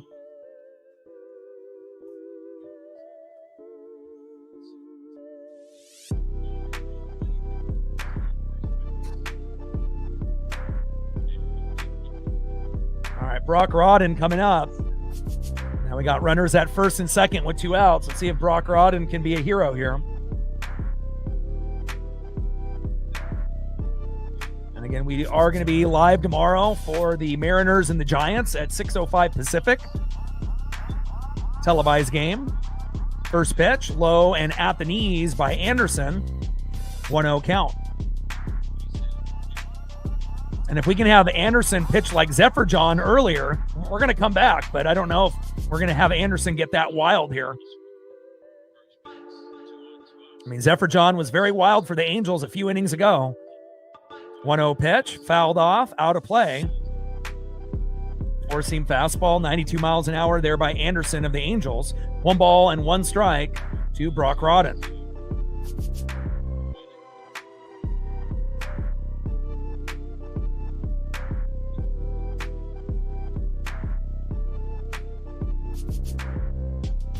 One pitch popped up, and I think this is ball game. It's in foul territory, and that is it. That is out number 3. And a game that we probably should have won, but again, it is spring training. Final score, Angels 7, Mariners 6. Anything I can do photo-wise for you, Megan, or Reflect, let me know before we end up, ending the stream. I got to take Paisley on a walk and have a little bit of lunch, and we will be live for every televised game the rest of the way until we get to the season opener, and I'll be doing Team USA and the Dominican Republic for the World Baseball Classic, so we can keep a close eye on Cal as well as Julio. So definitely going to be doing a lot of baseball this month, and again, we'll be looking for a little bit of support so that way we can take my pup to the vet, and hopefully she'll be good to go at the end of the month.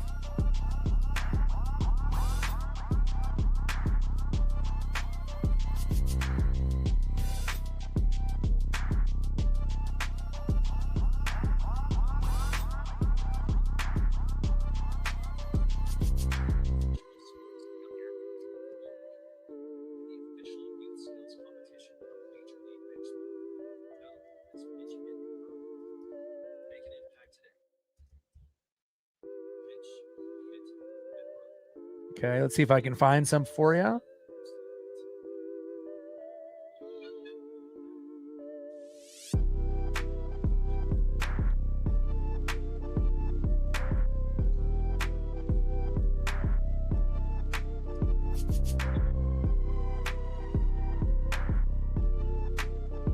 Unfortunately, the first 4 photos are not converting.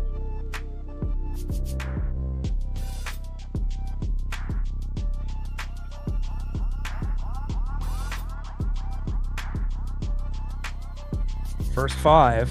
Hopefully we'll get at least one that will convert. First 6.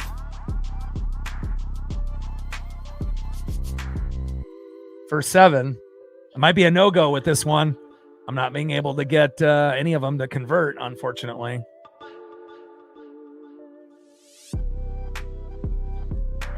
You got another option for something, let me know. But unfortunately, none of the options are allowing me to pull it over here.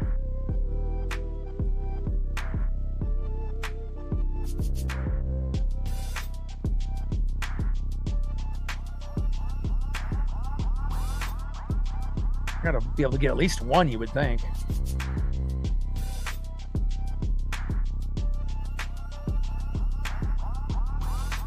All right, looks like I got one finally out of like the 10th option there. And sometimes that happens, kind of just depends on what the topic is.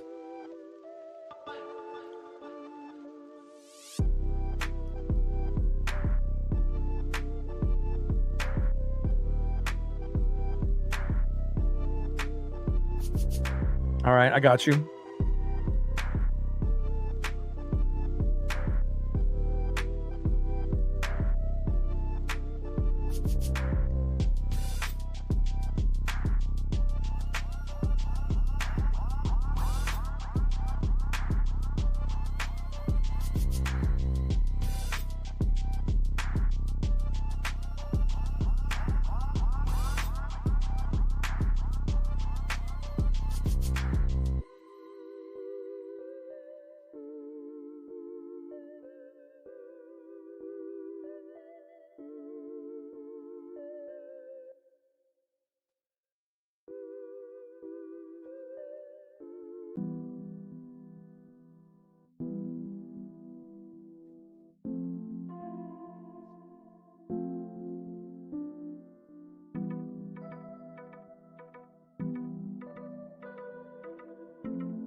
Yeah, it should be an exciting season for sure. Just like it's been with NASCAR and the Cup Series, with Tyler Reddick winning the first 3 races of the season, which has never been done before. So we might have a historic F1 season as well.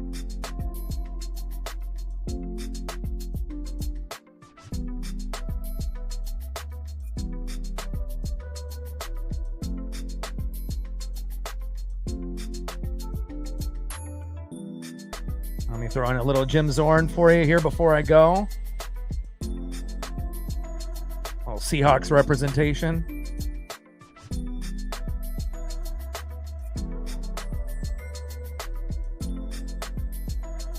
Got to get a little food in the belly. Haven't had anything since early this morning.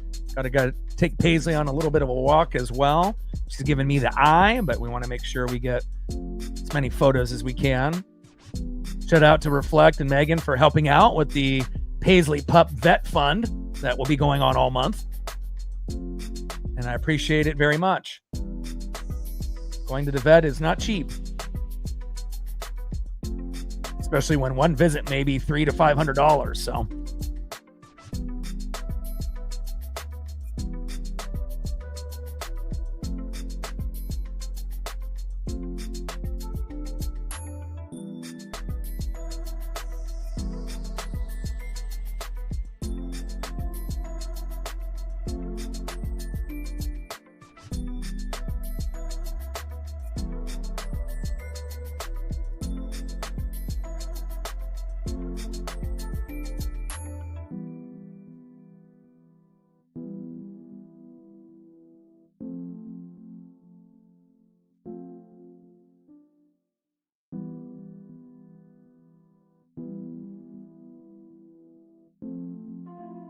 and we can end it off with little Sam Darnold as well.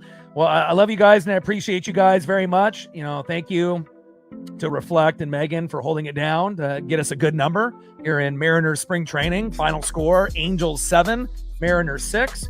And again, I will be live tomorrow at 6:05 Pacific for the Mariners and the San Francisco Giants. And hopefully we won't fumble the bag in the top of the 9th inning again, and we can find a way to get the job done. So appreciate you guys very much. We can always get a few more photos tomorrow as well if you guys are available. I love you guys and I appreciate you guys very much. And I got one question for you. Talk sports like us. Your boy Ryan, Northwest Sports Fanatics, and I'm out. Gang.